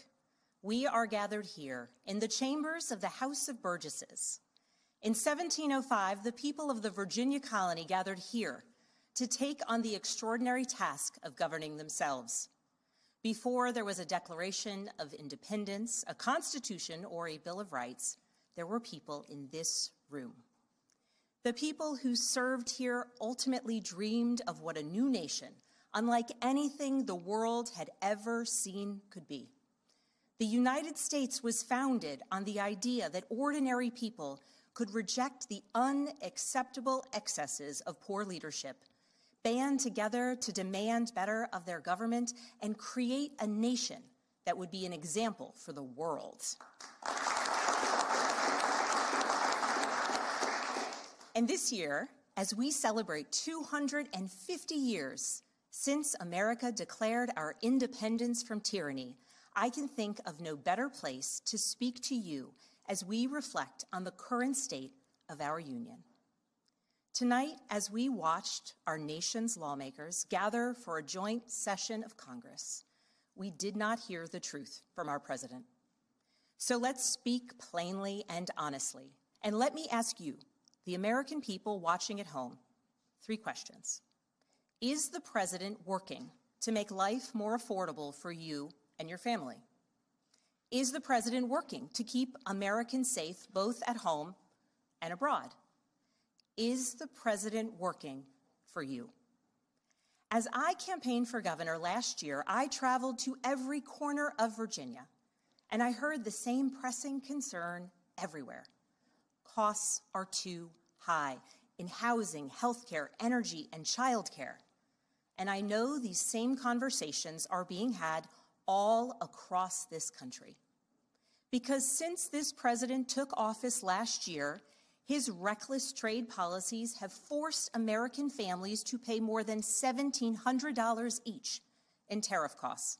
Small businesses have suffered, farmers have suffered, some losing entire markets. Everyday Americans are paying the price. And even though the Supreme Court struck these tariffs down 4 days ago, the damage to us, the American people, has already been done. Meanwhile, the president is planning for new tariffs, another massive tax hike on you and your family. And Republicans in Congress, they remain unwilling to assert their constitutional authority to stop him. They're making your life harder. They're making your life more expensive. They're even making it more difficult to see a doctor. Rural health clinics in Virginia and across the country are already closing their doors thanks to the so-called One Big Beautiful Bill, championed by the president and Republicans in Congress. And tonight, the president celebrated this law, the one threatening rural hospitals, stripping health care from millions of Americans and driving up costs in energy and housing, all while cutting food programs for hungry kids. But here in Virginia, I am working with our state legislature to lower costs and make the Commonwealth more affordable. And it's not just me.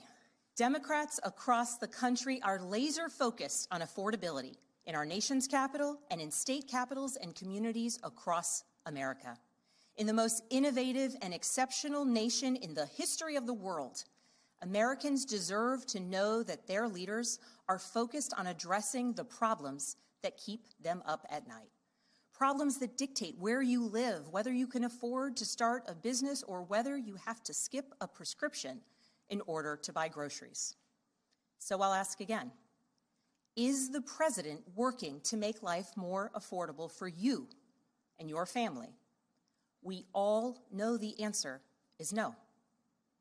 I grew up in a house of service. My mother was a nurse, and my father was a career law enforcement officer. I began my career by following in my father's footsteps as a federal agent, working money laundering and narcotics cases. I worked side by side with local and state police to keep our community safe and to uphold and enforce the law. Law enforcement officers across the country know that it is a unique responsibility to do the serious work of investigating crimes, comforting victims, and making arrests. It's about building trust, and that requires an abiding sense of duty and commitment to community. And yet, our president has sent poorly trained federal agents into our cities, where they have arrested and detained American citizens and people who aspire to be Americans. And they have done it without a warrant. They have ripped nursing mothers away from their babies. They have sent children, a little boy in a blue bunny hat, children to far-off detention centers. And they have killed American citizens in our streets. And they have done it all with their faces masked from accountability. Every minute spent sowing fear is a minute not spent investigating murders, crimes against children, or the criminals defrauding seniors of their life savings. Our president told us tonight that we are safer because these agents arrest mothers and detain children. Think about that. Our broken immigration system is something to be fixed, not an excuse for unaccountable agents to terrorize our communities.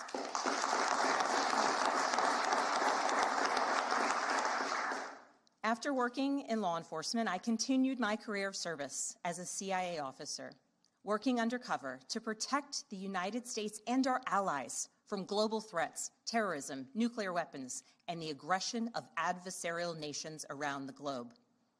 But as the president spoke of his perceived successes tonight, he continues to cede economic power and technological strength to Russia, bow down to China, bow down to a Russian dictator, and make plans for war with Iran.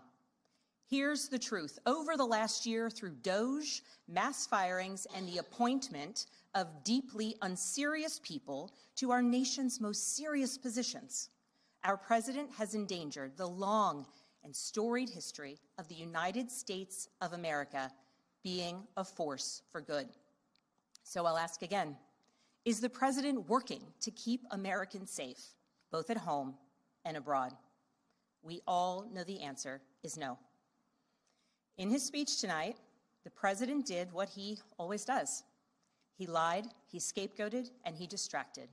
And he offered no real solutions to our nation's pressing challenges, so many of which he is actively making worse. He tries to divide us. He tries to enrage us, to pit us against one another, neighbor against neighbor. And sometimes he succeeds. And so you have to ask, who benefits from his rhetoric, his policies, his actions, the short list of laws he's pushed through this Republican Congress? Somebody must be benefiting. He's enriching himself, his family, his friends. The scale of the corruption is unprecedented. There's the cover-up of the Epstein files, the crypto scams, cozying up to foreign princes for airplanes and billionaires for ballrooms, putting his name and face on buildings all over our nation's capital. This is not what our founders envisioned, not by a long shot.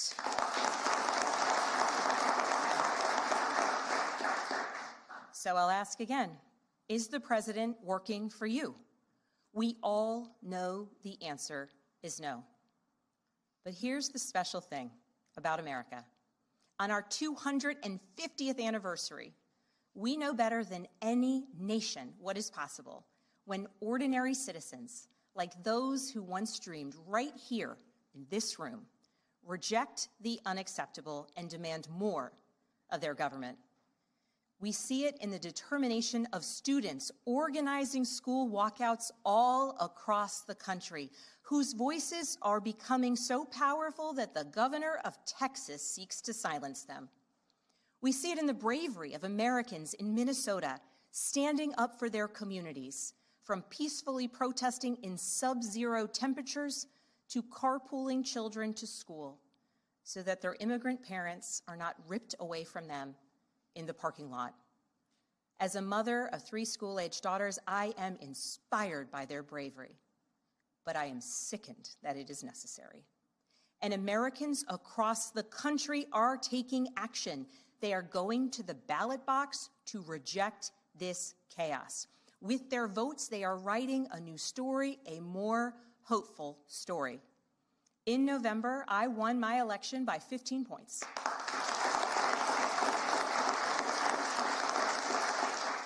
And we won 13 new seats in our state legislature.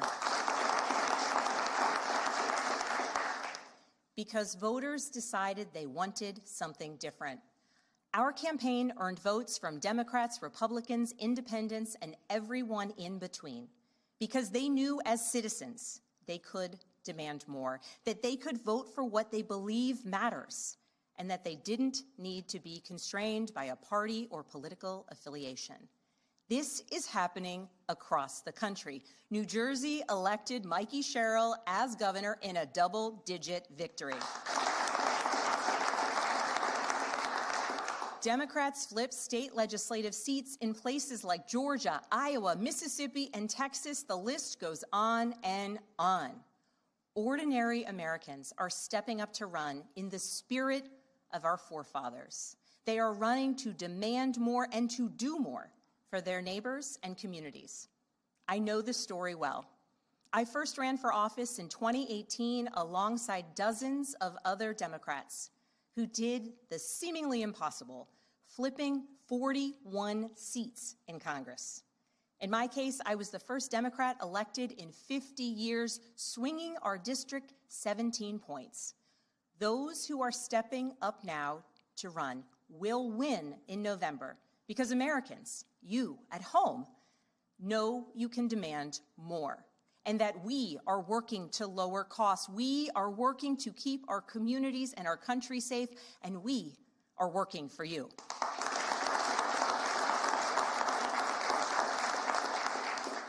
In his farewell address, George Washington warned us about the possibility of, quote, cunning, ambitious, and unprincipled men rising to power. But he also encouraged us, all Americans, to unite in a common cause, to move this nation forward. That is our charge once more, and that is what we are seeing across the country. It is deeply American and patriotic to do so, and it is how we ensure that the state of our union remains strong, not just this year, but for the next 250 years as well, because we, the people, have the power to make change, the power to stand up for what is right, the power to demand more of our nation.